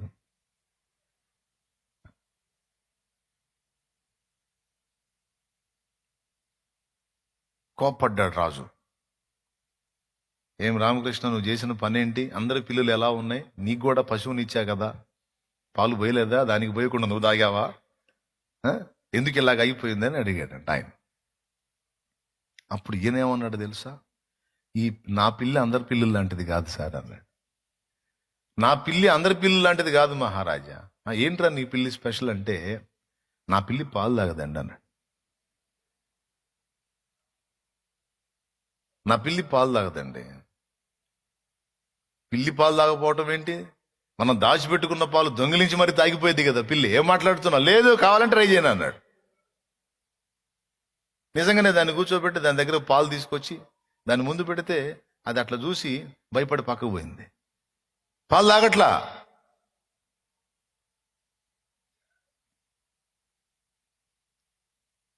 ఏంది రామకృష్ణ, ఇవి ఎంతగా ఉంది ఏంది? నాకు తెలిసినంత వరకు పిల్లులు పాలు తాగితే మనం దాచిపెట్టుకున్న దొంగతనంగా వచ్చి తాగిపోతే, ఇదేంటి అసలు పాలు చూడగానే అంత ఎత్తున ఎగిరిపడి పక్కకు పోయింది అంటే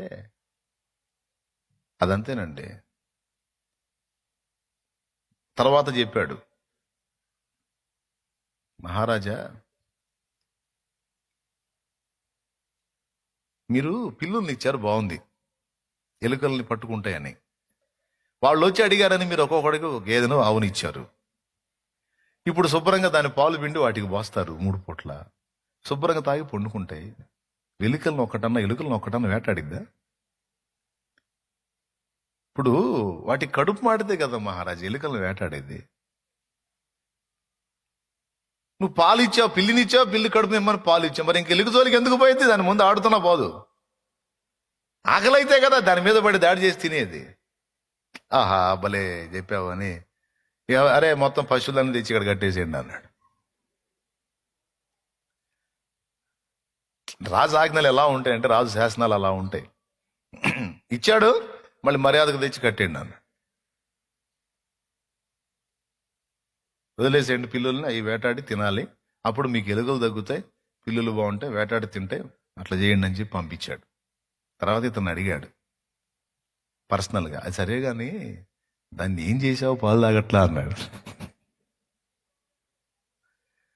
ఏం చేసావు పాలు తాగట్లేదంటే, ఏం లేదండి మీరు ఇచ్చిన రోజే సలసల సలసల పాలు కాగబెట్టి కాలే పాలు దాని ముందు పెట్టా, ఆత్రంగా 2 రోజులు ఆహారం ఆపేసి దాని 2 రోజులు పాలు పెట్టకుండా 3వ రోజు సలసల సలసల కాగబెట్టి పెట్టే దాని ముందు, ఆకలి దెబ్బకు పోయి తపామని దాని మీద పడి నోరు పెట్టింది, తీవ్రమైన రేంజ్లో గాలింది, ఆ దెబ్బతో నేను ఎప్పుడు పాలు పెట్టినా తాగదు ఇంకది, అట్లా చేసేదాన్ని అన్నాను.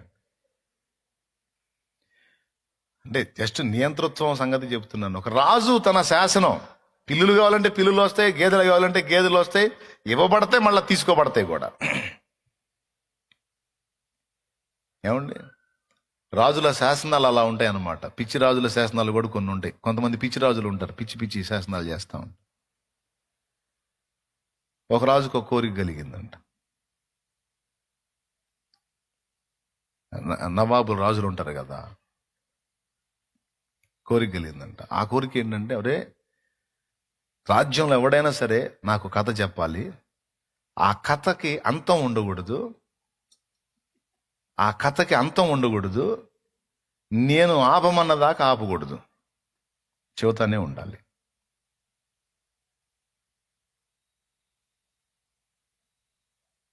అని రాజ్యం అంతటా దండోరా వేయించాడు. అంతులేని కథ ఏడుంటుందండి? ప్రతి కథకి ఒక ఆరంభం అంటూ ఉందంటే ఒక అంతం ఉంటుంది. వీడికి చూడు ఏం కోరిక కలిగిందో. అందరూ వచ్చారు, కథ చెప్పడానికి వచ్చారు. ఎవడు ఏది మొదలు పెట్టినా కనీసం రోజులు చెప్పినా కొన్ని రోజులకి అయిపోయింది ఇక కథ. కథ ముగించినట్లయితే, నేను ఆపు అనకుండా ముగించినట్లయితే వాడికి ఇన్ని కొరడా దెబ్బలు, నేను ఆపు అన్నదా కథ చెబితే వాడికి ఇంత పెద్ద బహుమానం అని వాడు ప్రకటన చేశాడు. వాడి మాట విని అందరూ కథ చెప్పడానికి వచ్చారు, తన్నులు తినిపోయారు. మీలాంటి చమత్కారం ఒకడు ఉన్నాడు, మీలాంటి చమత్కారి వాడు పోయాడు, నేను చెబుతా సార్ కథ అని. టైం స్టార్ట్ అయింది, చెప్పు కథ మొదలుపెట్టు అన్నాడు. మొదలుపెట్టు అంటే, గండకీ నది తీరాన మనం కొలవలేనంత పెద్ద మర్రి చెట్టు సార్ అన్నాడు. మనం ఇంత అని కొలవలేని మహా వృక్షం, అది ఏళ్ల తాతల ముత్తాతల నాటిది, అంత పెద్ద చెట్టు అండి. ఆ చెట్టులో ఇన్నని మనం లెక్క వేయలేని పక్షులండి, మనం లెక్క వేయలేని పక్షులండి. అసలు ఆ పక్షులు ఇన్నని మనం చెప్పలేమండి. చెట్టు ఇంత అని చెప్పలేము, అందులో పక్షులు ఇంత అని చెప్పలేము. ఒకరోజు పొద్దున్నే తెల్లవారిందండి. తెల్లవారితే ఆ చెట్టులో నుంచి ఓ పక్షి తుర్రుమని వెళ్ళిపోయిందండి అని ఆగాడు. తుర్రుమని వెళ్ళిపోయిందండి అంటే అన్నాడు. అంటే ఇంకో పక్షి లేచిందండి, తుర్రుమని వెళ్ళిపోయింది అన్నాడు. ఫిర్ అన్నాడంట. ఫిర్ అంటే తర్వాత మళ్ళీ ఫిర్ తుర్రుమని పోయింది సార్. ఫిర్ అన్నాడంట, తుర్రుమని పోయింది సార్ అన్న. ఫిర్ అన్నాడ, తుర్రుమని పోయింది సార్ అన్నాడు. అది ఎన్ని పోతాయిరా, అందులో లెక్కలేరని ఉన్నాయి సార్.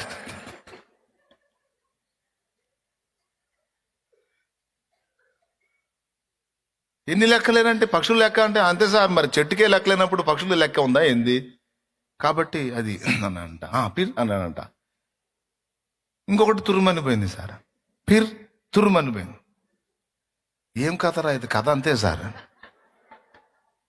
తర్వాత ఏం జరిగిందంటే పక్షులన్నీ పోయినాక చెప్తా అన్నాడంట. పక్షులు ఎప్పుడు పోతారంటే పోతానే ఉంటాయి సార్, ఎన్ని రోజులు పోతే చెప్పలేను అన్నారు.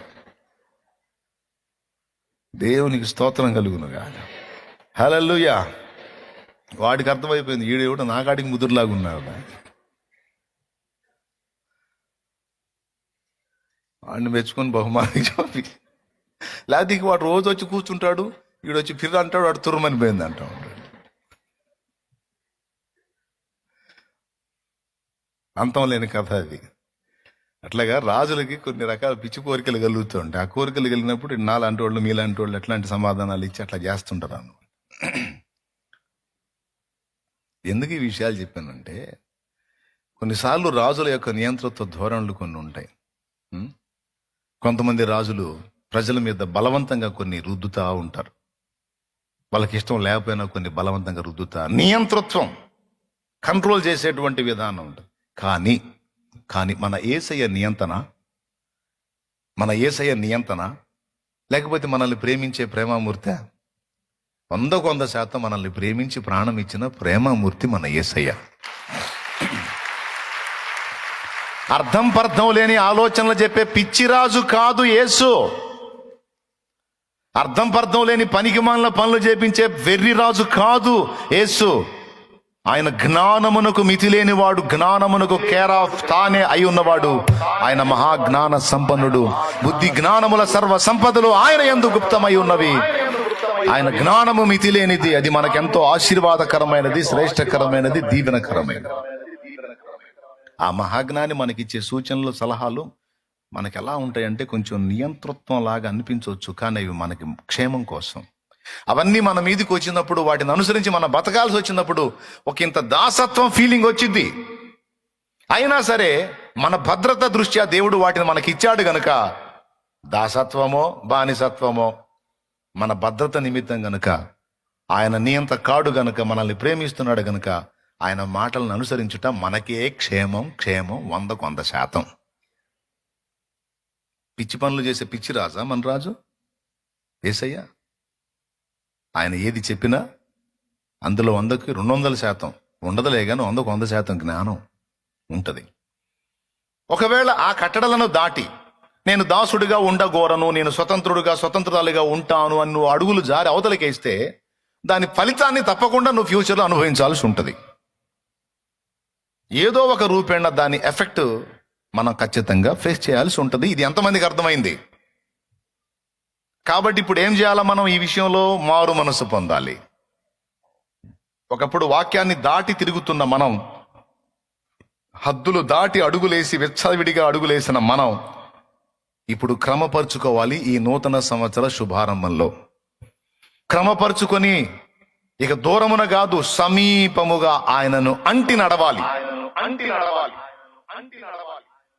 ఇది మనం జాగ్రత్త చేసుకోవాల్సిన మొదటి సంగతి. ఇది ఎందు నిమిత్తము? మన భద్రత దృష్ట్యా.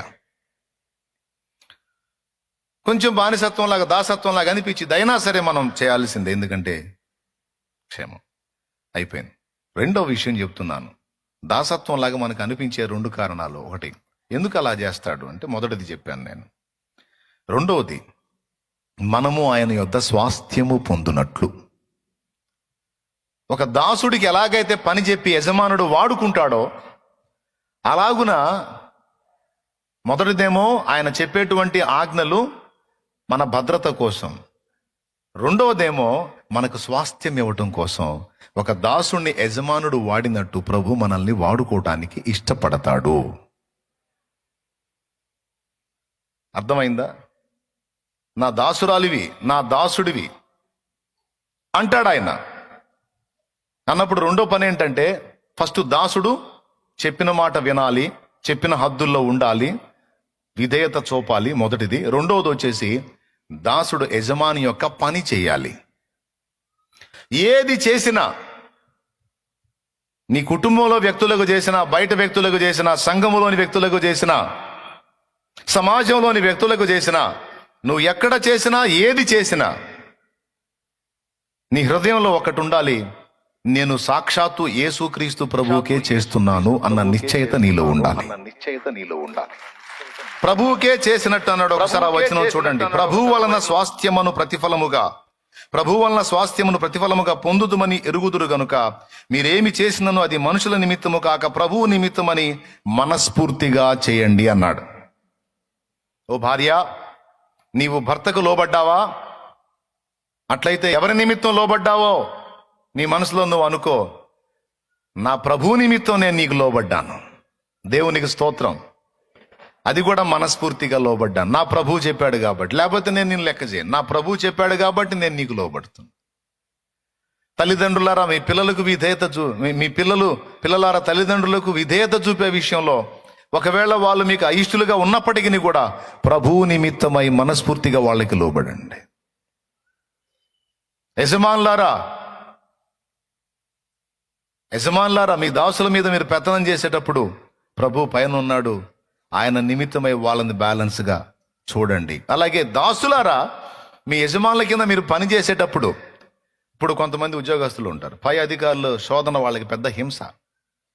జాబ్కి వెళ్ళిన దగ్గర వాళ్ళ ఒత్తిడి మహా ఒత్తిడి, సీదర పుడతా ఉంటుంది. ఎన్నాళ్ళు ఈ దాసత్వం, ఎన్నాళ్ళు ఈ బానిసత్వం, వీడు ఒక హింస అయిపోయింది నాకు, దేవుడా ఇటు తొందరగా మారిపోయేటట్టు చేయి తండ్రి అని ఏదో చేసుకుంటూ ఉంటారు ప్రార్థన. జాబ్ చేసే వాళ్ళకి అర్థమైంది నేను చెప్పేది.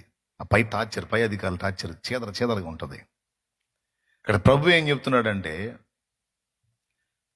వాస్తవంగా నేనైతే లోబడను వానికి, కానీ నా ప్రభు నిమిత్తము నేను లోబడుట ద్వారా నమ్మకంగా పనిచేయటం నా ప్రభువుకు సంతోషం గనక నేను ఆయనను బట్టి ఈ పని చేస్తున్నానని నీ దైనందిన జీవితంలో, కుటుంబంలో కావచ్చు, నీ ఉపాధిలో కావచ్చు, వాటిల్లో కూడా, కుటుంబంలో నువ్వు భర్తకి సేవ చేస్తున్నావా? అయితే ఎవరి నిమిత్తం చేస్తున్నావు? ఆయనకి నేనంటే చాలా ఇష్టం అండి, అందుకని నేను ఆయనకి సేవ చేస్తున్నాను అని ఒక్కొక్క భార్య అంటది. ఏం చేద్దాం, కట్టుకున్నాక కర్మ అంటది. కానీ క్రైస్తవురాలైనటువంటి విశ్వాసం ఏమంటుందో తెలుసా? నా దేవుని ఆజ్ఞ ఇది, నేను ఆయనకు చేస్తే ఆయన సంతోషిస్తాడో తిడతాడో నాకు అనవసరం, కానీ నా దేవుడైతే సంతోషిస్తాడు. నేను ఆమెను భరిస్తే ఆమె అర్థం చేసుకుంటుందో చేసుకోదో తర్వాత సంగతిగా, నా దేవుడైతే సంతోషపడతాడు. నేను నా తల్లిదండ్రులకు విధేయత చూపితే వాళ్ళు నన్ను అర్థం చేసుకొని సంతోషిస్తారో లేదో నాకైతే తెలియదు, కానీ నా దేవుడైతే సంతోషిస్తాడు. ఎందుకంటే వీళ్ళని బట్టి కాదు, ఆయనను బట్టి వీళ్ళకి లోబడ్డాను నేను. అర్థమైందా? అట్లాగా మనం జీవించే జీవితంలో, ఫ్యామిలీ వ్యవహారాల్లో కూడా ప్రభువుని మెన్షన్ చేసుకొని, ప్రభు నిమిత్తము ఈ కాపురాన్ని నేను నెట్టకొస్తున్నా, ప్రభు నిమిత్తము ఈ కుటుంబాన్ని నేను రెక్కల కిందకి తీసుకున్నా, ప్రభు నిమిత్తము వీరికి నేను సేవ చేస్తున్నా, ప్రభు నిమిత్తము నేను ఈ కార్యాలన్నీ నెరవేరుస్తున్నానని నీవు చెప్తూ నీవు ముందుకు సాగొచ్చు. మనస్ఫూర్తిగానే చెయ్యి, ఏది చేసినా అది ప్రభు నిమిత్తము అన్నాడు. ఎంతమందికి అర్థమైందో ఏమో, మరి క్లియర్గా అర్థమైందా? ఈ కుటుంబంలో ఎవరు నన్ను ప్రేమించరో అర్థం చేసుకోరు, అయినా సరే ఈ కుటుంబ బాధ్యత నేను నెరవేరుస్తున్నా. ఎందుకో తెలుసా? వాళ్ళు ఏదో అర్థం చేసుకుని నన్ను ప్రేమిస్తారు, నన్ను ఆకాశానికి ఎత్తారని కాదు. దీన్ని బట్టి నా ప్రభు సంతోషిస్తాడని నేను చేసే ఈ పని మనస్ఫూర్తిగా చేస్తున్నాను. కుటుంబీకులకు చేసిన దానిలో కూడా నువ్వు ప్రభువుని మెన్షన్ చేయగలిగితే దానికి కూడా నీకు స్వాస్థ్యం ఉందట. ఇది ఒక ఆశ్చర్యకరమైన విషయం. గతంలో మనం చెప్పుకున్నాం, నువ్వు ఇంట్లో నీ భార్య పిల్లలకి అన్నం పెట్టుకుంటే దేవుడు నీకెందుకు జీతం ఇవ్వాలి? నీ భర్తకు నువ్వు విధేయత చూపి ఆయనకి అన్ని విషయాల్లో జాగ్రత్తగా నువ్వు సేవ చేస్తే నీ భర్త దగ్గర ప్రేమ పొందుతావు, కానీ దేవుడు దానికి ఎందుకు జీతం ఇవ్వాలి అని ఒకప్పుడు చెప్పా, గుర్తుందా? అయితే ఇక్కడ ఈ పాయింట్ చూపించి పౌలు ద్వారా పరిశుద్ధాత్మ దేవుడు మాట్లాడుతున్నాడు. కుటుంబ వ్యవహారాల్లో సైతం దేవుణ్ణి బట్టి నువ్వు మనస్ఫూర్తిగా దేవుని దృష్టిలో పెట్టుకుని నువ్వు విధేయత చూపి ప్రేమించి నువ్వు చేయదగ్గ బాధ్యతలు నెరవేరిస్తే దానికి కూడా దేవుడు నీకు స్వాస్థ్యం ఇస్తానని మాట్లాడుతున్నాడు ఈవేళ. అది విషయం. అర్థమైందా మీకు? రైట్. రెండో విషయం ఏంటంటే, ఇటు కుటుంబ వ్యవహారాల్లోనే కాకుండా క్రీస్తు యేసునకు షాలేము రాజు ఒక్కడే దాసుడు కాదు. క్రీస్తు రక్తములో కడగబడి పరిశుద్ధపరచబడి ఆయన రాజ్య వారసత్వాన్ని స్వతంత్రించుకున్న మనమందరము ఆయన దాసులము, దాసురాండ్రము అని మర్చిపోకూడదు. పరిచర్యకు షాలేము రాజు ఒక్కడే కాదు, క్రీస్తు రక్తములో కడగబడిన ప్రతి ఒక్కరు కూడా ప్రభు పని చెయ్యాలి, ప్రభు కార్యాలు నెరవేర్చాలి. ఇటుపక్క కుటుంబ బాధ్యతలు ప్రభు నిమిత్తం నెరవేర్చినప్పుడు దానికి స్వాస్థ్యం. అలాగే అచ్చంగా దేవుని పని, అచ్చంగా దేవుని పని నువ్వు నెరవేర్చినప్పుడు దానికి కూడా స్వాస్థ్యం. ఈ రెండిటికి కూడా ప్రభువు దగ్గర మనకి స్వాస్థ్యము ఉంచబడి ఉన్నది అనేది మనం బాగా దృష్టిలో పెట్టుకోవాలి. ఈ లోకంలో మనం వెంపర్లాడుతూ పరిగెత్తేటువంటి ఆకర్షణలన్నీ కూడా అల్పమైనవి. ప్రభువును వదిలిపెట్టి, ఆయన చిత్తాన్ని వదిలిపెట్టి, ఆయన సంకల్పాన్ని వదిలిపెట్టి, ఆయన రాజ్యాన్ని వదిలిపెట్టి, ఆయన ఇచ్చే నిత్య బహుమానాన్ని, నిత్య స్వాస్థ్యాన్ని వదిలిపెట్టి అల్పమైన వాటి వెంట పరిగెత్తేటట్టు సాతాను మనల్ని శోధిస్తాడు.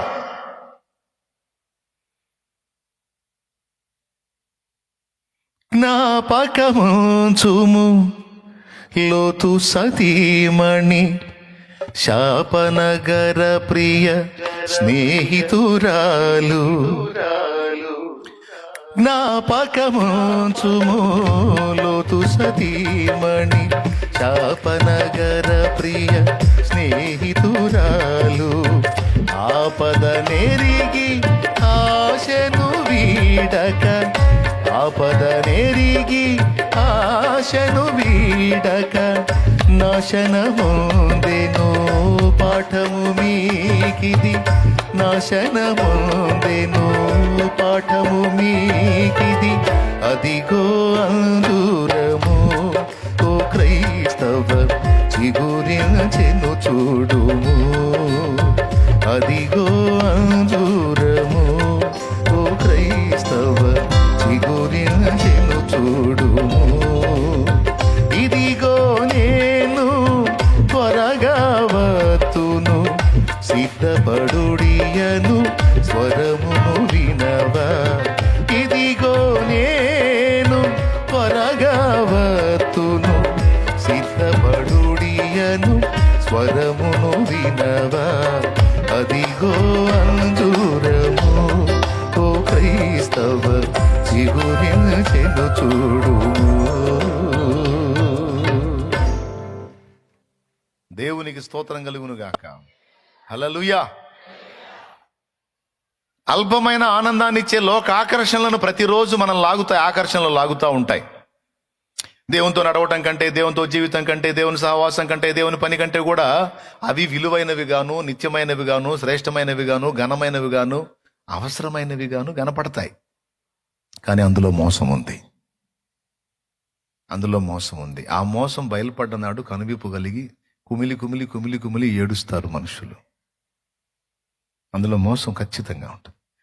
లోకము మోసము, రంగుల వలయము, నాశన కూపము, నిరతము శోకము.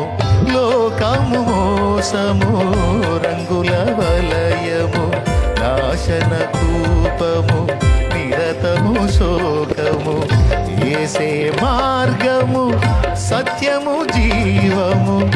ఏసే మార్గము, సత్యము, జీవము. యేసుని రాజ్యము నిత్యానందము, యేసుని స్వాస్థ్యము నిత్యానందము. అదిగో అంజూరము ఓ క్రైస్తవ చిగురించెను చూడుము, అదిగో అంజూరము ఓ క్రైస్తవ చిగురించెను చూడుము.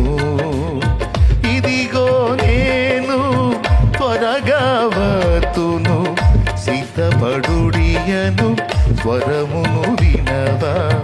ఇదిగో నేను త్వరగా వత్తును, సిద్ధపడుడియను స్వరమును వినవా. అదిగో అంజూరము ఓ క్రైస్తవ చిగురించెను చూడుము. దేవుని గొప్ప నామానికి మహిమ. దేవుడిచ్చే ఆ స్వాస్థ్యం కనబడలేదు కదా, దేవుడిచ్చే ఆ బహుమానం కనబట్టలేదు కదా, దేవుడిచ్చే ఆ నిత్యరాజ్యం నిత్యానందం కనబట్టలేదుగా. అదెప్పుడు ఆయన రాకడ తర్వాత లేదా మనం తెచ్చిన తర్వాత చెబుతున్నారు. అది ఉన్నదో లేదో దేవుడికి తెలుసు. కాబట్టి అవన్నీ కాదు. ప్రజెంట్ మన కళ్ళ ముందున్న ఈ ఆకర్షణీయమైన ప్రపంచాన్ని అనుభవిద్దాం, ఆనందిద్దాం, తర్వాత సద్దాం. అని దేవుణ్ణి ఎరిగి, దేవుణ్ణి తెలుసుకొని, దేవుణ్ణి హత్తుకొని కూడా ఎరిగి దేవుణ్ణి విడిచి లోకాశల వెంట పరిగెత్తిన వాళ్ళు ఇప్పుడు ఉన్నారు సజీవంగా చాలా మంది. వాళ్ళని మీరు ప్రశ్నించండి. మీకు తగులుతారు తప్పకుండా. దేవుణ్ణి వదిలి లోకంలో తిరుగుతున్న వాళ్ళు మీకు తగులుతారు. మీరు తప్పకుండా వాళ్ళని ప్రశ్నించండి. సరదాగా మామూలుగా అడగండి. ఇంకా ఏమనుకోవద్దులే, దేవుణ్ణి వదిలిపెట్టి లోకాశల వెంట నువ్వు వచ్చావు కదా, మరి నీకు తృప్తి కలిగిందా? నీకు సంతోషం కలిగిందా? నీకు ఏదన్నా నీ హృదయంలో ఉల్లాసం, ఆనందం బాగా అనిపించిందా? ఇప్పుడు బాగుందా అని అడగండి. 100% గ్యారెంటీ ఇస్తా నేను. ఏమని చెబుతారు తెలుసా? బాగుందా కాదు, నా కర్మ కాలింది అని చెప్తారు. ఆయన సురక్షితమైన రెక్కల నీడలో నాకున్న ఆనందము, ఆదరణ, స్వాంతన, ప్రశాంతత, ధైర్యం, విశ్రాంతి ఆయన్ని విడిచిపెట్టి ఈ లోకంలో జీవించిన ఈ జీవితంలో లేదు అని చెప్తారు. మరి ఏముంది ఇందులో అంటే ఆవేదన, దుఃఖం, నిరాశ, నిస్పృహ, బాధ. ఏదో పొందుదామని పరిగెత్తాను, చివరికి ఎంత పెద్ద తప్పు చేశానో నాకు అర్థమవుతుంది. మరి ఇంకేం సంఖ్యలు తెంచుకొని రావచ్చు కదా, రాలేను, అయిపోయాను, బానిసనైపోయాను, నా వల్ల కావట్లేదు. అక్కడ ఉండి ఆ నిర్వేదంలో బతకలేక, తెంచుకొని దేవుని దగ్గరికి రాలేక వాళ్ళు పడే వేదన అంతా ఇంత కాదు. కావాలంటే మీరు అడగండి, లోకంలో కలిసిన వాళ్ళు మీరు అడగండి. పైకి ఒకవేళ ఎవడన్నా ఒకడు అరా బిరాలు పలుకుతారేం, నేను బాగానే ఉన్నాను. వాడు ఎంత మాత్రం బాగుంటాడో వాక్యంలో చెప్పే ఉంది. నేను బాగున్నానని వాడంటే వాడు పచ్చి అబద్ధం చెబుతున్నాడు. బాగా ఉండటం అసాధ్యం, నెవర్. యెహోవాను విడిచి వేరొకరిని అనుసరించు వారికి శ్రమలు విస్తరించునని రాస్తుంది. నా యొద్దకు వచ్చి నా కాడి మీ మీద ఎత్తుకొని నా యొద్ద నేర్చుకొనుడి, అప్పుడు మీకు విశ్రాంతి కలుగునన్నాడు. అంటే ఇది మనం జరిగించినంత వరకు మనకు విశ్రాంతి ఉంది. ఒకవేళ దీన్ని విసర్జిస్తే పెద్దగా చెప్పాలి, విశ్రాంతి కోల్పోతారు. అర్థమైంది? యేసయ్య కాడి మన మెడ మీద ఉన్నంత వరకు మన ప్రాణాలకు విశ్రాంతి గ్యారెంటీ. ఆ కాడి మెడ మీద నుంచి దులిపేసి మన ఇష్టారాజ్యంగా మనం వెళ్ళినప్పుడు మనం ఏమేం కోల్పోతాం తెలుసా? వాటిలో మొట్టమొదటిది విశ్రాంతి కోల్పోతాం. విశ్వాసాన్ని విడిచిన వారు విశ్రాంతి కోల్పోతారు. విశ్వాసాన్ని కలిగి ఉన్న వాళ్ళు విశ్రాంతిలో బ్రతుకుతారు. దేవునికి స్తోత్రం కలుగును గాక. హల్లెలూయా. వాళ్ళు ఎట్లా సుఖంగా ఉంటారండి? వాళ్ళు ఎట్లా ఆనందంగా ఉంటారు? ఒకవేళ సుఖం పొందినా, ఆనందం పొందినా అది అల్పమైనదే, తాత్కాలికమైనదే, టెంపరీ. ఎందుకంటే చాలా జీవితాలు నేను చూసున్నా. ఒక జీవితం కాదు, దాదాపు యేసుతో నడక 22 సంవత్సరాలు, నా ప్రభువుతో నడక 22 సంవత్సరాలు దాటింది. ఈ 22 సంవత్సరాల్లో ఎన్నో జీవితాలని నేను చూశాను. లోకంలో ఆవేదనలో ఉండి ప్రభువులోకి వచ్చి విశ్రాంతి అనుభవించిన జీవితాలని చూశాను. ప్రభువులోనికి వచ్చి ప్రభు యొక్క విశ్రాంతి, దాని యొక్క రుచి అంతా ఎరిగుండి కూడా మళ్ళా అల్పమైన లోకాకర్షణలకు లోనై వెళ్ళి సమస్తాన్ని కోల్పోయి భ్రష్టుబట్టి దారుణమైన స్థితిలో జీవితాలు ముగించిన వాళ్ళని చూశాను. ఇప్పటికీ యాతన పడుతున్న వాళ్ళని, అర్ధరహితమైన జీవితాలు జీవిస్తున్న వాళ్ళని చూస్తానే ఉన్నాను. అనుభవాల సారం ఎరుగున్నాను గనక ఇంత గట్టిగా ఈ మాటలు చెప్తున్నాను నేను. ఎంతమందికి అర్థమవుతున్నాయో నాకైతే తెలియదు. మరి అర్థం అవుతుంటే ధన్యులు, అర్థం కాకపోతే స్తోత్రం. అర్థం అవుతే చేతులు ఎత్తండి. అర్థమైంది బ్రదర్ అని క్లియర్గానే అర్థం అవుతున్నాను. దేవునికి మహిమ. ఎందుకంటే వాక్యం ఎప్పుడు నిరర్థకం కాదు. వాక్యం ఎప్పుడు నిరర్థకం కాదు, నెరవేరిద్దంతే. వారు ఎందుచేత విశ్రాంతిలో ప్రవేశించలేకపోయారు? అవిశ్వాసము చేతనే అన్నాడు హెబ్రీ పత్రికలో. అవునా? మత్తయి సువార్త 11:28 ఏమన్నాడు? ప్రయాసపడి భారం మోయుచున్న సమస్త జనులారా నా యొద్దకు రండి, నేను మీకు విశ్రాంతి కలుగజేస్తున్నాను పైన చెప్పి కింద ఎలా విశ్రాంతి కలిగిద్దో క్లారిటీ ఇచ్చాడు. నేను సాత్వికుడను, దీన మనస్సు గలవాడను గనుక నా యొద్దకు వచ్చి మీ మీద నా కాడి ఎత్తుకొని నా యొద్ద నేర్చుకొనుడి, ఆ. అప్పుడు మీ ప్రాణములకు విశ్రాంతి దొరుకును. ఈ ప్రక్రియ అనేది జరిగితే విశ్రాంతి, జరగకపోతే అవిశ్రాంతి. మరి కాడు వదిలేసి తిరిగేవాడు, నేను విశ్రాంతిలో ఉన్నానంటే షో చేస్తున్నాడు, వాడు నటిస్తున్నాడు. విశ్రాంతి లేదు, వాడి బొందా లేదు, వాడికి చుక్కలు కనపడుతుంటాయి. ఏం కనపడతాయి? నిజంగా విశ్రాంతిలో ఎవరుంటారో తెలుసా? ఆయన కాడి ఎవరి మెడ మీద పెట్టుకొని ఆయన చూపిన సాల్లో నడుస్తారో వాళ్ళకి విశ్రాంతి. కాడి దులిపేసిన వాడికి విశ్రాంతి ఉండదుగాక ఉండదు. ఇప్పుడు దీన్ని బట్టి మీరు అర్థం చేసుకోవచ్చు. మొదటిదేమో మన విశ్రాంతి పొందినట్లు ఆయన ఆజ్ఞలు అనే కాడి మన మీద, అది కూడా తేలికైన కాడి. నా కాడి సులువు, నా భారము తేలిక అన్నాడు. తేలికైంది మన మీద మోపాడు, అది మన క్షేమం కోసం. రెండవది, నిత్య స్వాస్థ్యము మనం పొందినట్లు ఆయన పని చేయుటకు మనమందరము పిలువబడ్డాం. ఆయన జీతం ఆయన యొద్ద ఉన్నది, అది నిజం, అదే శాశ్వతం, అదే పర్మనెంట్. ఆయన రాజ్యము, ఆయన సాంగత్యము, ఆయన సాహచర్యము, ఆయన ఇచ్చే స్వాస్థ్యం మనకు పర్మనెంట్. ఈ లోకం చూపించే, ఈ రంగుల లోకం చూపించే రంగుల ఆకర్షణలు, అనుబంధాలు, బాంధవ్యాలు, ఇక్కడ కనబడేటువంటి ఈ అల్పమైన ప్రేమలు, ఇవన్నీ కూడా మోసం మోసం మోసం మోసం మోసం మోసం మోసం మోసం. వాడు మోసం చేసుకుంటాడు, ఎదుటోళ్ళని మోసం చేస్తాడు. ఆమె మోసం చేసుకుంటుంది, ఎదుటోళ్ళని మోసం చేస్తాడు. చివరికి అందరూ ముఖాలు పగులుతాయి. కానీ ఏం చేద్దాం, మనకి అదే ఆకర్షణగా అనిపిస్తుంది. ఇప్పుడు చూడండి, ఆదాం హవ్వలు దేవుడి మాటను నమ్మారా, అబద్ధాన్ని నమ్మారా? సత్యాన్ని నమ్మారా, అబద్ధాన్ని నమ్మారా? తాత్కాలికమైన సుఖాన్ని కోరుకున్నారా, శాశ్వతమైన సుఖాన్ని కోరుకున్నారా? తాత్కాలికం, టెంపరీ. ఫలితం ఏంటో మీకు తెలుసు. అప్పటిదాకా ఉన్న విశ్రాంతి నుంచి వెళ్ళగొట్టబడ్డారు. ఇక ఆవేదన స్టార్ట్ అయింది. కాబట్టి మీ అందరికీ నేను చెప్తున్నది ఏంటంటే, లోకం ఇచ్చేటువంటి అల్పమైనటువంటి ఆనందాలు స్థిరమని భ్రమించకుండా, ప్రభువు ఇచ్చేటువంటి స్వాస్థ్యము నిత్యమైనదని గుర్తెరిగి, ఈ జీవిత కాలంలో కుటుంబ బాధ్యతలు ఒక పక్క నెరవేర్చుకుంటానే మరో పక్క ప్రభువు పని చేయునట్లు, ప్రభువు కార్యాభివృద్ధి యందు ఎప్పటికీ ఆసక్తులై ఉండునట్లు మనం జాగ్రత్త పడాలి. ప్రియమైన దేవుని పిల్లలారా మరియు దేవుని దాసులారా, దాసురండారా, ఇది గుర్తుపెట్టుకోండి. దేవుడు రెండు విషయాల్లో నిన్ను నన్ను దాసునిగా చూస్తున్నాడు. ఒకటి ఏంటంటే, ఆయన ఆజ్ఞలను కట్టడలను గైకొనే విషయంలో ఒక దాసుడు యజమానికి లోబడ్డట్టు, కొడుకు అయితే కొడుకు సాగించుకుంటాడు. కొడుకు అన్ని మాటలు వినడు, తెలుసా మీకు?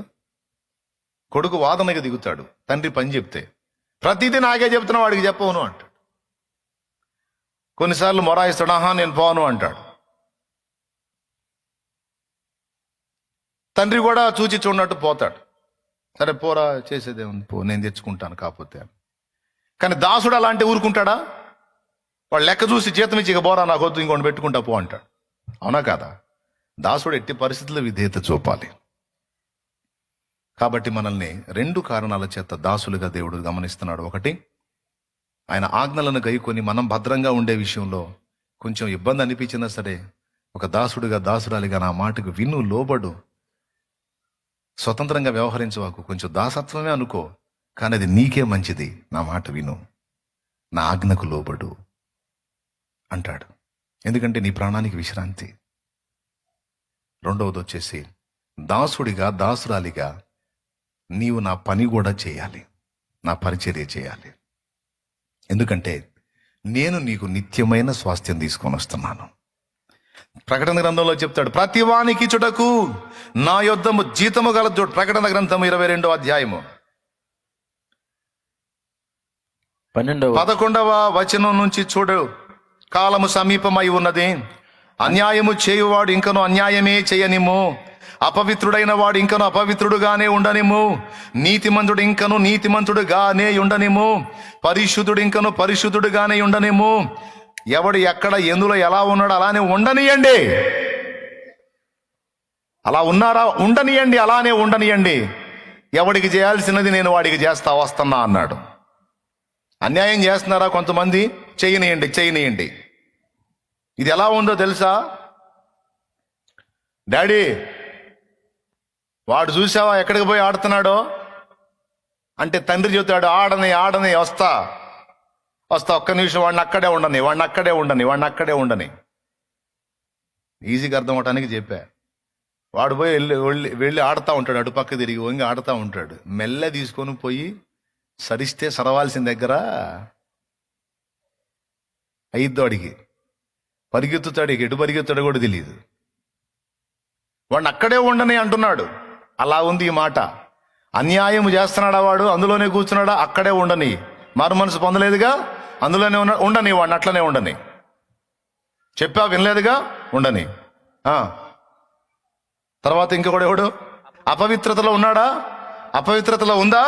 ఉండని, అక్కడే ఉండని. నేను వస్తున్నాగా, చేస్తా. నీతిమంతుడిగా నీతిలో ఉన్నారా? ఉండని. పరిశుద్ధుడిగా ఉన్నాడా? ఉండని. ఎవరెవడు ఎక్కడెక్కడ ఏమేం చేస్తున్నారో అక్కడే ఉండనియండి. ఇదిగో నేను త్వరగా వచ్చుచున్నాను. వాని క్రియ చొప్పున ప్రతి వానికి చుటకు నేను సిద్ధపరిచిన జీతము నా యొద్ద ఉన్నది. అదిగో జీతం ఉంది, స్వాస్థ్యం ఉంది, నిత్య బహుమానం ఉంది, నిత్య రాజ్యం ఉంది, రాజదండం ఉంది, సింహాసనం ఉంది, కిరీటం ఉంది, శిక్షాదండం కూడా ఉంది. అన్యాయంలో ఉన్నవాడికి, అపవిత్రతలో ఉన్నవాడికి కిరీటమను, సింహాసనం, రాజదండం, బహుమానం ఉంటాయా? కోటింగ్ ఉంటుంది. మరి ఎవరికి? నీతిమంతుడైన వానికి, పరిశుద్ధుడైన వానికి ఉండే జీతం వానికి ఉంటుంది. ఎవని క్రియల చొప్పున వానికి ఇవ్వడానికి నేను సిద్ధపరిచిన జీతం నా దగ్గర ఉంది, తెస్తున్నా. మీరేం టెన్షన్ పడకండి, ఎక్కడో అక్కడ చేయనియండి, నేను ఇచ్చేది నేను ఇస్తానని దేవుడు మాట్లాడుతున్నాడు. ఇవన్నీ లేఖనాలే నేను చెప్పిన. కిరీటం ఉందన్నది లేఖనమే. 2 తిమోతి 4:7 నీతి కిరీటం అన్నాడు. మంచి పోరాటం పోరాడితే నా పరుగు కడముట్టించితే నీకు మీదట నా కొరకు, నా విశ్వాసం కాపాడుకుంటే నీకు మీదట నా కొరకు నీతి కిరీటము ఉంచబడి ఉన్నది అన్నాడు. కిరీటం ఉంది. జయించిన వాణ్ణి నేను నా తండ్రి సింహాసనమందు కూర్చుండి ఉన్న ప్రకారం వాడును నా సింహాసనమందు కూర్చుండనిత్తును. సింహాసనం. ప్రకటన గ్రంథము 3వ అధ్యాయము 19-20 వచనాలు కిందికి చదివితే ఉంటది. కిరీటం ప్రస్తావన ఉంది, సింహాసనం ప్రస్తావన ఉంది. ఇందాకేమన్నాడు? జీతం తీసుకొని వస్తున్నానన్నాడు. 3 దానికంటే ముందేమన్నాడు? ప్రభు యొద్ద మనకు స్వాస్థ్యం ఉన్నది అన్నాడు. ఉంది మనకే. ఎన్ని? 4. ఏమండి? సింహాసనము, కిరీటము, జీతము, స్వాస్థ్యము, అలాగే బహుమానము, నిత్య బహుమానము. 5 మెప్పు, మహిమ, ఘనత. పేతురు రాసిన మొదటి పత్రిక 1వ అధ్యాయము 6-7 వచనాల నుంచి కిందికి చదివితే విశ్వాస పరీక్షలో నిలిచి గెలిచిన వానికి ప్రభు ప్రత్యక్షమైనప్పుడు మెప్పు, మహిమ, ఘనత, ప్రభావం కలగట కారణమైంది అన్నాడు. ఇవన్నీ తీసుకొని వస్తున్నాడు. మరేం చేద్దాం? అల్పమైన వాటిని ప్రేమించి వాటి కోసం వెంపర్లాడదామా? ఆవిరిలాగా కనబడి మాయమైపోయే వాటి కోసం వెంపర్లాడదామా? దేవుడిచ్చి ఆ నిత్యమైన వాటి కోసం వెంపర్లాడదామా? దేనికోసం కష్టపడదాం అనేది మనమే డిసైడ్ చేసుకోవాలి. దేనికోసం మన టైంని, మన దేవుడిచ్చిన తలాంతుల్ని, మనకిచ్చినటువంటి ఆరోగ్యాన్ని, ఆయుష్ని దేనికోసం వెచ్చించాలనేది మనమే నిర్ణయించుకోవాలి. ఎంతమందికి అర్థమవుతుంది? స్తోత్రం చెప్పండి అందరూ గట్టిగా. చెప్పాలి ఇంకోసారి. మనం దేనికోసం వెచ్చిద్దాం? మన జీవిత కాలాన్ని, మనకు దేవుడిచ్చిన కృపల్ని, మనకు దేవుడిచ్చిన తలాంతుల్ని, మనకు దేవుడిచ్చిన ఆరోగ్యాన్ని, ఆయుష్ని, అవకాశాన్ని, మంచి టైంని మీరే డిసైడ్ చేసుకోండి. ప్రభు దగ్గర స్వాస్థ్యం ఉంది, ప్రభు దగ్గర బహుమానం ఉంది, ప్రభు దగ్గర కిరీటం ఉంది, ప్రభు దగ్గర సింహాసనం ఉంది, ప్రభు దగ్గర జీవితం ఉందని నీవు విశ్వసించినట్లయితే, అది నిజమని నీవు నమ్మినట్లయితే తప్పకుండా నీ దృష్టి అటే పెడతావు. ఇక్కడ ఎన్ని కట్టినా, ఎన్ని ఏర్పరచుకున్నా, ఎన్ని లింకులు ఏర్పడినా ఫటాఫట్ ఫటాఫట్ మొత్తం తెగిపోవాల్సిందే. చాలా మంది కలలు గని ఒక రేంజ్లో ఊరేగి ఆవిరిలాగా మాయమైపోయారు, మాయమైపోతున్నారు, పోబోతున్నారు కూడా. ఏది నిజమా? ఇది రంగురంగుల ప్రపంచంలో సినిమా వాళ్ళేంది, రాజకీయవేత్తలేంది, బిలియనీర్లేంది, ట్రిలియనీర్లేంది, మిలియనీర్లేంది, ఏడే ఆవిరిలాగా మాయమైపోయారు. రాజ్యాలు నీలిన రాజులేరి, మొత్తం శూన్యం, అభావులైపోయారు, శూన్యం, కనపడట్లా వాళ్ళు. ఈ జీవిత కాలంలో మళ్ళా వాళ్ళని చూడటానికి ట్రై చేసినా సాధ్యం కాదు. ఆఖరికి మనతో ఉన్న అనుబంధాలయ్యి కన్న వాళ్ళని కోల్పోయాం, తోడబుట్టిన వాళ్ళని కోల్పోయాం. ఏరి ఈరోజు నీతో నాతో కలిగి ఉన్న అనుబంధాలు అట్టే ఉంటాయా? చెప్పలేం. కాబట్టి అల్పమైన వాటి మీద వాంఛలు పెంచుకోకుండా, కేవలం శరీర వాంఛలు తీర్చుకోవడానికి జీవితం అనుకోకుండా, కొంతమంది బ్రతుకులు ఎలా ఉంటాయో తెలుసా? వాళ్ళ జీవితంలో వాళ్ళ ఆశలని కేవలం శరీర వాంఛలు తీర్చుకోవడానికే వాళ్ళ జీవితం. జంతువుకి ఆమెకి తేడా ఏముంది? అందుకోసం కాదు, శారీరక వాంఛలను చంపి ఆత్మ సంబంధమైన మెట్టులో ఎదిగి ప్రభు కార్యములు నెరవేర్చడానికి ఆయన దాసులు అని పిలిచాడు. మనల్ని దాసురాండ్రు అని పిలిచాడు. కాబట్టి కొరింథీ పత్రికలో చెప్తాడు, ప్రభువునందు మీ ప్రయాస వ్యర్థము కాదని ఎరిగి. మీరు ఎప్పుడు దేని మీద మనసు కలిగి ఉండాలో కొరింథీ పత్రిక 2 కొరింథీ పత్రికలో చెప్తున్నాడు. ఒకసారి చూడండి, 1 కొరింథీ 15వ అధ్యాయం 15వ అధ్యాయము 58వ వచనం. కాగా నా ప్రియ సహోదరులారా, 1 కొరింథీ చూడండి. కాగా నా ప్రియ సహోదరులారా, మీ ప్రయాసము ప్రభువునందు వ్యర్థము కాదని ఎరిగి. స్థిరులను ఆగాగు, ప్రభువునందు వ్యర్థం కాదు అంటే మిగిలిన వాటి యందు. అందరు చెప్పండి ఒకసారి, అయిపోయింది, ప్రార్థన చేసేస్తా. ప్రభువునందు వ్యర్థం కాదంటే మిగిలిన వాటి యందు. మరి ఎందు నిమిత్తం ప్రయాస పడుతున్నావో, ఎందు నిమిత్తం తిప్పలు పడుతున్నావో, ఏం ఆర్జించి ఏం కొప్పేయాలని ఆరాట పడుతున్నావో, ఏ అనుబంధ బాంధవ్యాల కోసం ఆరాట పడుతున్నావో గుర్తుపెట్టుకో, ప్రభువునందు పడే ప్రయాస మాత్రమే వ్యర్థము కాదు. అంటే ఆపోజిట్లో ఆలోచించి చూడు. ప్రభువునందు ప్రయాస వ్యర్థం కాదంటే మిగిలిన ప్రయాసలన్నీ వ్యర్థమైపోయే. ప్రభువునందు నీ ప్రయాస వ్యర్థము కాదని ఎరిగి మీరు స్థిరులను కదలని వారును ప్రభు కార్యాభివృద్ధి ఎందంటే దేవుని పని అభివృద్ధి చెందడానికి నువ్వు ఎంత చేయగలవో అంత చేస్తూ ఎప్పటికీ ఆ విషయంలో నువ్వు ఆసక్తి కలిగి ఉండన్నాడు. నిజంగా ఇది అర్థమైతే మీ మనసు ఎప్పుడూ కూడా దేవుని పనిని అభివృద్ధి చేసే విషయంలోనే మీ ప్రణాళికలు, ఆలోచనలు, అభిప్రాయాలు అన్నీ ఉంటాయి. నేనేం చేసి ఇంకా దేవుని పనిని ముందుకు తీసుకెళ్ళాలి, నేనేం చేసి ఇంకా 4 ఆత్మల్ని క్రీస్తు కొరకు సంపాదించాలి, నేనేం చేసి ప్రభు తట్టు ప్రజల్ని తిప్పాలి, ఇంకా ప్రభు మహిమార్థమే నేనేం చేయగలను, ప్రభు రాజ్య విస్తరణ కొరకు నేనేం చేయగలను, ప్రభు చిత్తం నెరవేర్చడానికి ఇంకా నేను ఏమేం చేయగలను, ఏ విధంగా వాడబడగలను అని ఈ ప్రభునందు ప్రయాస వ్యర్థం కాదని ఎరిగిన వాళ్ళ మనసంతా కూడా ఎప్పుడు ప్రభు కార్యాల మీద, దాని విస్తరణ మీద ఆసక్తి కలిగి ఉంటుంది. సేవకుడైనా, విశ్వాసైనా, విశ్వాసురాలైనా, పరిచారకుడైనా, పరిచారకురాలైనా అందరి మనస్సు. ఈరోజు పరిచారకులు ఎంతో కష్టపడి పరిచర్య చేస్తున్నారు. వారి హృదయవాంఛ ఏంటో తెలుసా? నేను ఈ పరిచర్య చేయటం వల్ల ప్రభు కార్యం విస్తరించింది, దేవుని రాజ్యం విస్తరించింది. గడిచిన సంవత్సరంలో పరిచారకులంగా మేమంతా కలిసి కష్టపడి పనిచేశాం. ఫలితంగా వేలాది ఆత్మ రక్షణలోకి వచ్చాయి. మరొక సంవత్సరాన్ని మాకు ఆయుష్నిచ్చి ఆరోగ్యం ఇచ్చి దేవుడు పొడిగించాడు. ఈ సంవత్సరం అంతా కూడా కష్టపడతాం. ఈ సంవత్సరం అంతా కూడా అన్నకి చేయూతనిస్తాం, అన్నకి సపోర్ట్ చేస్తాం, కష్టపడి పరిచర్య చేస్తాం. మరికొన్ని ఆత్మలు ఈ సంవత్సరం కూడా క్రీస్తు కొరకు సంపాదిస్తాం. ఇలాగున ఎంత ఆయుష్కాలం ఇస్తాడో ఆ ఆయుష్కాలం అంతా కూడా మేము దేవుని పనిలో మా జీవితాన్ని ఖర్చు పెడతాం. ఈ లోకం ఇచ్చేది అస్థిరం, నా ప్రభు ఇచ్చేది స్థిరం. ఈ లోకం ఇచ్చేది మాయా, కానీ నా ప్రభు ఇచ్చేది వాస్తవం.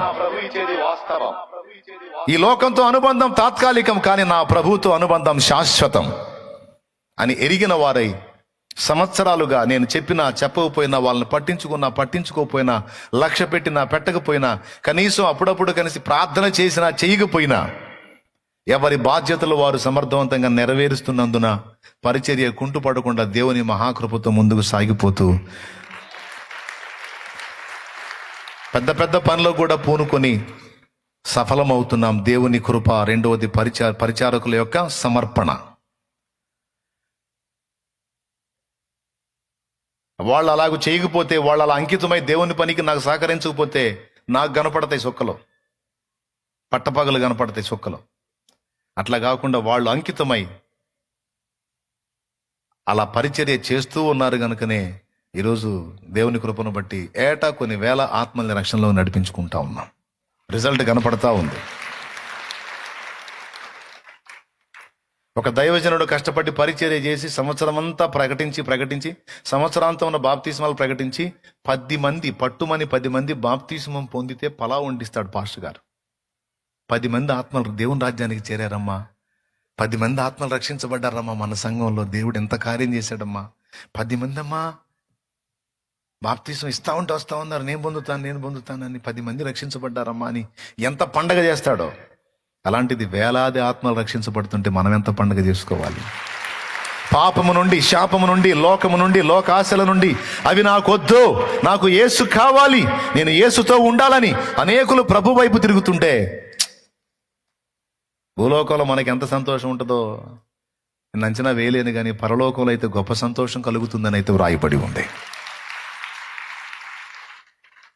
పరలోకం గొప్ప సంతోషాన్ని పొందేటట్లు మనం భూలోకంలో చేయగలిగాము అంటే పరలోకంలో ఉన్న బహుమానాలన్నీ మనవే. కాబట్టి ఇప్పుడు చెప్పండి, ప్రభునందు మనకేముంది? నిత్య స్వాస్థ్యము. వడబారని స్వాస్థ్యము నాకై పరమందు దాచియుంచితివా, వడబారని స్వాస్థ్యము నాకై పరమందు దాచియుంచితివా,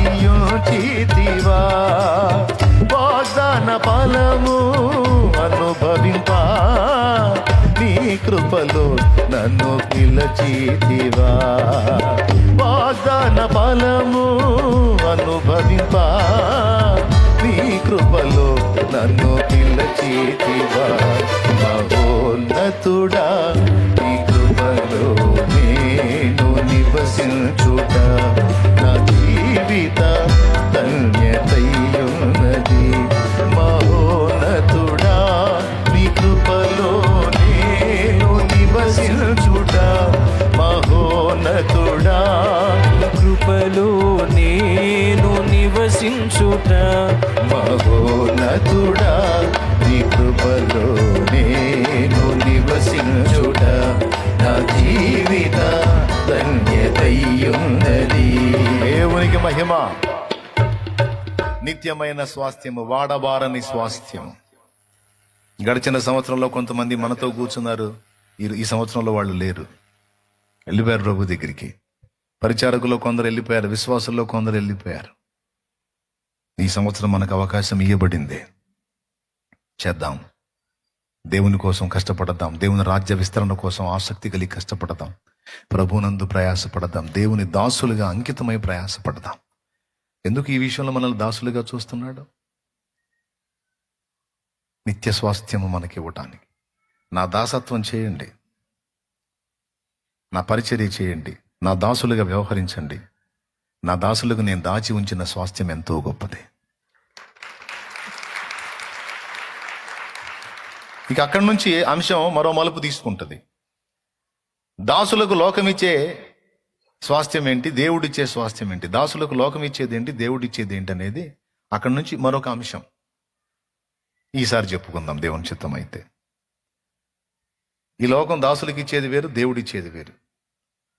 దేవుడు ఏమేమి ఇస్తున్నాడు? నిత్య స్వాస్థ్యమే కాదు, భూమి మీద ప్రత్యక్షతలు ఇస్తాను అన్నాడు. ఒక ముక్క అందిస్తున్నాను, ఇంకా ఆ విధంగా దాసులకి ఇంకేమేమి దొరుకుతాయో మీరే ధ్యానించవచ్చు. మీకు కాస్త అవగాహన కలిగిన వాళ్ళు కాబట్టి చెప్తున్నాను నేను. దాసులకి ఏం దొరుకుతుంది? దాసులకి ఏం దొరుకుతుంది? దాసులకు భద్రత దొరుకుతుంది, దేవుని యొక్క కాపుదల దొరుకుతుంది దాసులకి, దాసులకు ప్రత్యక్షత దొరుకుతుంది. అర్థమైందా? దేవుడే కాచుకుంటాడు దాసుల్ని. నిజమండి, దేవుని దాసులైన వాళ్ళని దేవుడే కాచుకుంటాడు. యెజబెలు అనే స్త్రీని గురించి ప్రకటన గ్రంథం 2వ అధ్యాయం 20వ వచనంలో మాట్లాడుతూ, అది విగ్రహార్పితం తినునట్లును జారత్వము చేయునట్లును నా దాసులకు బోధించుచు వారిని మోసపరచుచున్నది, దాన్ని మంచం పట్టిస్తా అన్నాడు, దాని పిల్లల్ని చంపుతా అన్నాడు. అంటే తన దాసుల విషయంలో దేవుడు అంత సీరియస్గా ఉంటాడు. దాసులకు భద్రత ఉంది, భౌతికంగా ఉంది, ఆధ్యాత్మికంగా కూడా భద్రత ఉంది. ఆయనే చూసుకుంటాడు. భద్రత నంబర్ 1. నంబర్ 2, దాసులకు ఏం దొరుకుతుందంటే ప్రత్యక్షత దొరుకుతుంది అని రాశాడు. యేసుక్రీస్తు తన దాసులకు బయలుపరచుటకు దేవుడు ఆయనకు అనుగ్రహించిన ప్రత్యక్షత. ప్రకటన గ్రంథం 1:1. దాసులకు ఏం దొరుకుతుంది? ప్రత్యక్షత దొరుకుతుంది. అంతేనా? 2. మూడవది, దాసులకు ఏం దొరుకుతుందంటే దాసులకు కావాల్సినటువంటి సమస్త పోషణ ఆయన యొద్ద నుండే దొరుకుతుంది. ఆయన చూసుకుంటాడు. తన దాసులకు ఏది తక్కువ కాకుండా ఆ పరలోక యజమానుడు తప్పనిసరిగా చూసుకుంటాడు తన దాసులకు దాసురాండ్రకు. ఇది కూడా మీకు లేఖనంలోనే దొరుకుతుంది. నా దాసుడైన అబ్రహాము అన్నాడు. గుర్తుందా మీకు?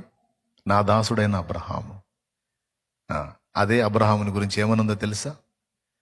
ప్రభు దాసుడైన అబ్రహాము అన్ని విషయములలో ఆశీర్వదించబడ్డాడని రాసుంది. అన్ని విషయముల యందు ఆశీర్వాదం, ఆధ్యాత్మిక ఆశీర్వాదం, భౌతిక ఆశీర్వాదం, సంతానపరమైన ఆశీర్వాదం 3 దక్కినాయి అబ్రహాంకి. అబ్రహాముని గురించి ప్రభు ఏమన్నాడో తెలుసా? నా దాసుడైన అబ్రహాము. సో ఏమేం దొరికితే పోషణ దొరుకుతుంది. మానవుడు వెతుకుతున్న ఆశీర్వాదాలన్నీ కూడా తన దాసులకు దేవుడు ఇచ్చుకుంటాడు, భద్రతనిస్తాడు. వీటితో పాటు ఆయన ప్రత్యక్షతలు ఇస్తాడు. తన దాసులకంట బయలుపరచడానికి ఇష్టపడతాడంట. నేను చేయబోవున్నది అబ్రహామునకు దాచేదనా అన్నాడు. సొదొమ గొమొరాలని నాశనం చేయడానికి వచ్చినప్పుడు ఆదికాండం 18లో ఆ మాట అంటాడు దేవుడు. నేను చేయబోవున్నది అబ్రహామునకు దాచేదనా? నేను దాచను అంటాడు. ఆమోసు గ్రంథం 3:7 అంటాడు, ప్రభు అయిన యెహోవా తన దాసులకు ప్రవక్తలకు తాను సంకల్పించింది బయలుపరచకుండా ఆయన ఏమీ చేయడు అన్నది. ఆయన ఏది చేయబోయినా తన దాసులకు తప్పకుండా ముందే చూపిస్తాడు, చెప్తాడు కూడా. చూడండి, తన సేవకులైన ప్రవక్తలకు తాను సంకల్పించిన దానిని బయలుపరచకుండా ప్రభు అయిన యెహోవా ఏమీ చేయడని రాసుంది. తన దాసులైన ప్రవక్తలు, తన సేవకులైన ప్రవక్తలు. మనం ఆయనకు దాసత్వం కిందికి వెళ్ళి దాసులుగా మనం కానీ వ్యవహరించగలిగితే, దాసురాండ్రుగా వ్యవహరించగలిగితే ఏం జరగబోతుందో, ఎప్పుడు ఏం కాబోతుందో కూడా ముందే నీకు చెప్తాడంట. జస్ట్ మచ్చు తొనకలాగా 2-3 చెప్పాను మీకు నేను. తర్వాత ఇంకా ఏమేమి లభిస్తాయో ధ్యానించుకోండి. ఒక అంశం అవుతుంది, మీరు నేర్చుకోవచ్చు, ఇతరులకు కూడా నేర్పించవచ్చు. దేవునికి స్తోత్రం కలుగును గాక.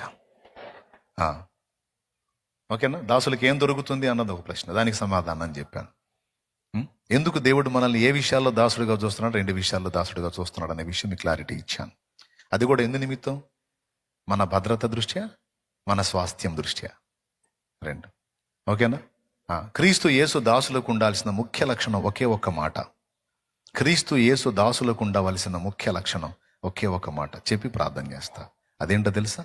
మనుషుల సంతోషాన్ని వెతకక దేవుని సంతోషాన్నే వెతికే మనస్సు. ఆ మాట గలతీ 1:10లో పౌలు చెప్పాడు. దేవుని దాసులు ఎవరు? వాళ్ళ లక్షణాలు ఏంటంటే, ఎవరైతే ఎప్పుడు దేవుని సంతోషాన్నే వెతుకుతా, దేవుని సంతోషం కోసం ఆరాటపడతా ఉంటారో వారు దేవుని దాసులు. మనుషుల సంతోషం కోసం బానిసలాగా తమను తాము అప్పజెప్పుకొని, మనుషుల ఆనందం కోసం, మనుషుల సౌఖ్యం కోసం, మనుషుల సౌకర్యం కోసం తమను తాము ఉంచుకున్న వాళ్ళు దేవుని దాసులు గారు. చూడండి, నేను మనుషులను సంతోషపెట్టగోరుచున్నానా, దేవుని సంతోషపెట్టగోరుచున్నానా? నేను ఇప్పటికీ నీ మనుషులను సంతోషపెట్టగోరువాడనైతే క్రీస్తు యేసునకు దాసుడును కాకయ్యే పోదునన్నాడు.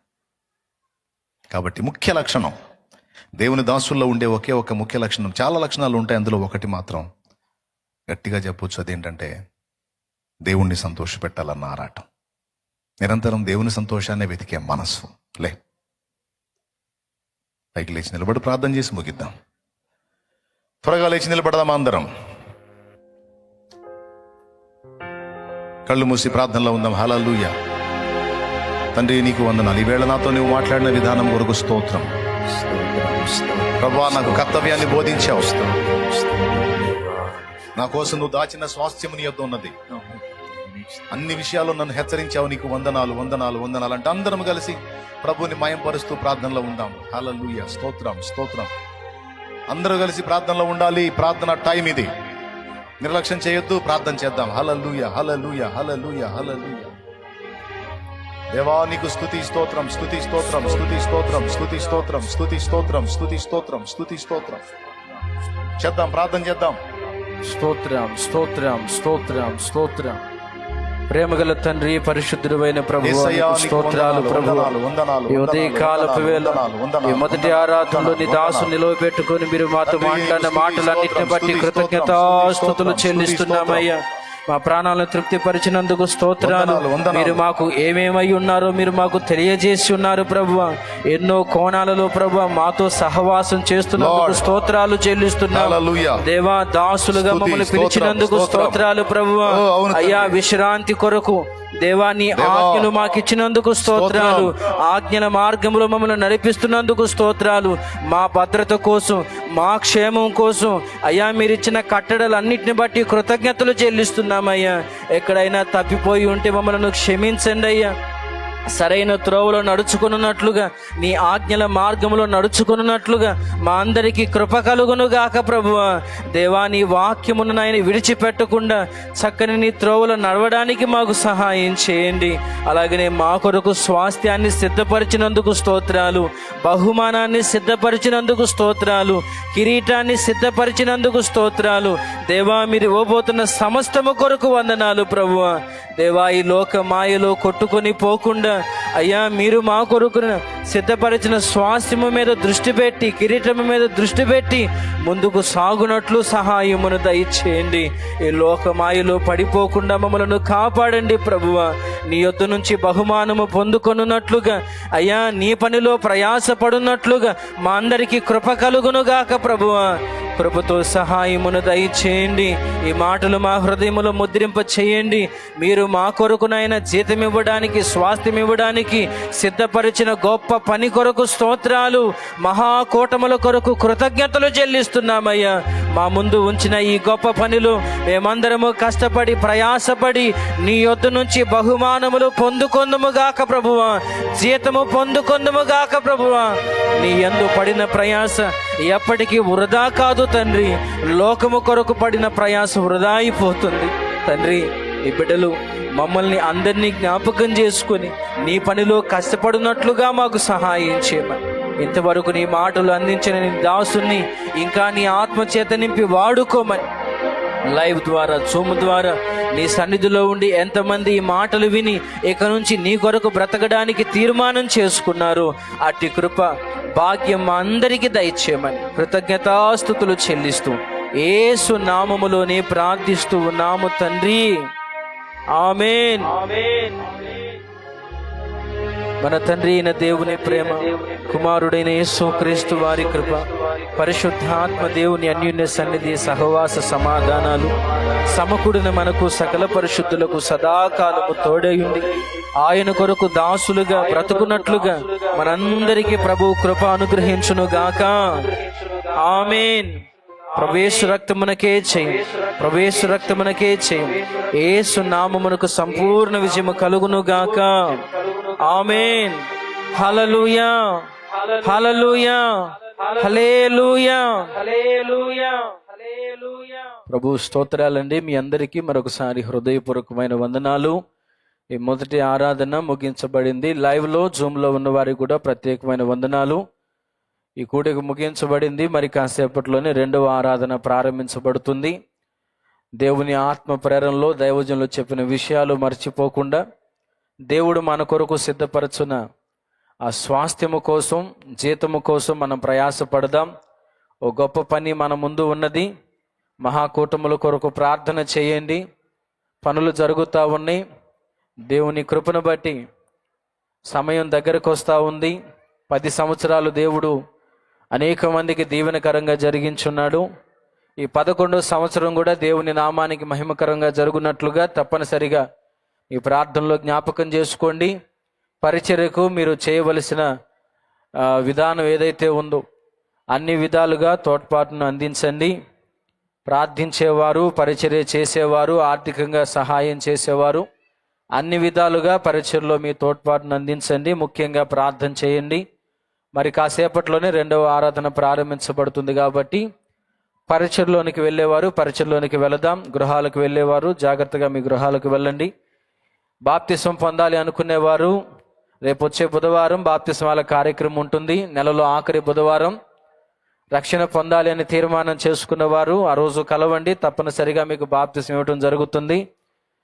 బాప్తిసం ఇప్పించాలి అనుకునేవారు కూడా, మీరు ఎవరికైతే బాప్తిసం ఇప్పించాలని ఆశపడ్డారో వారిని ఆ రోజుకు సిద్ధపరిచి తీసుకుని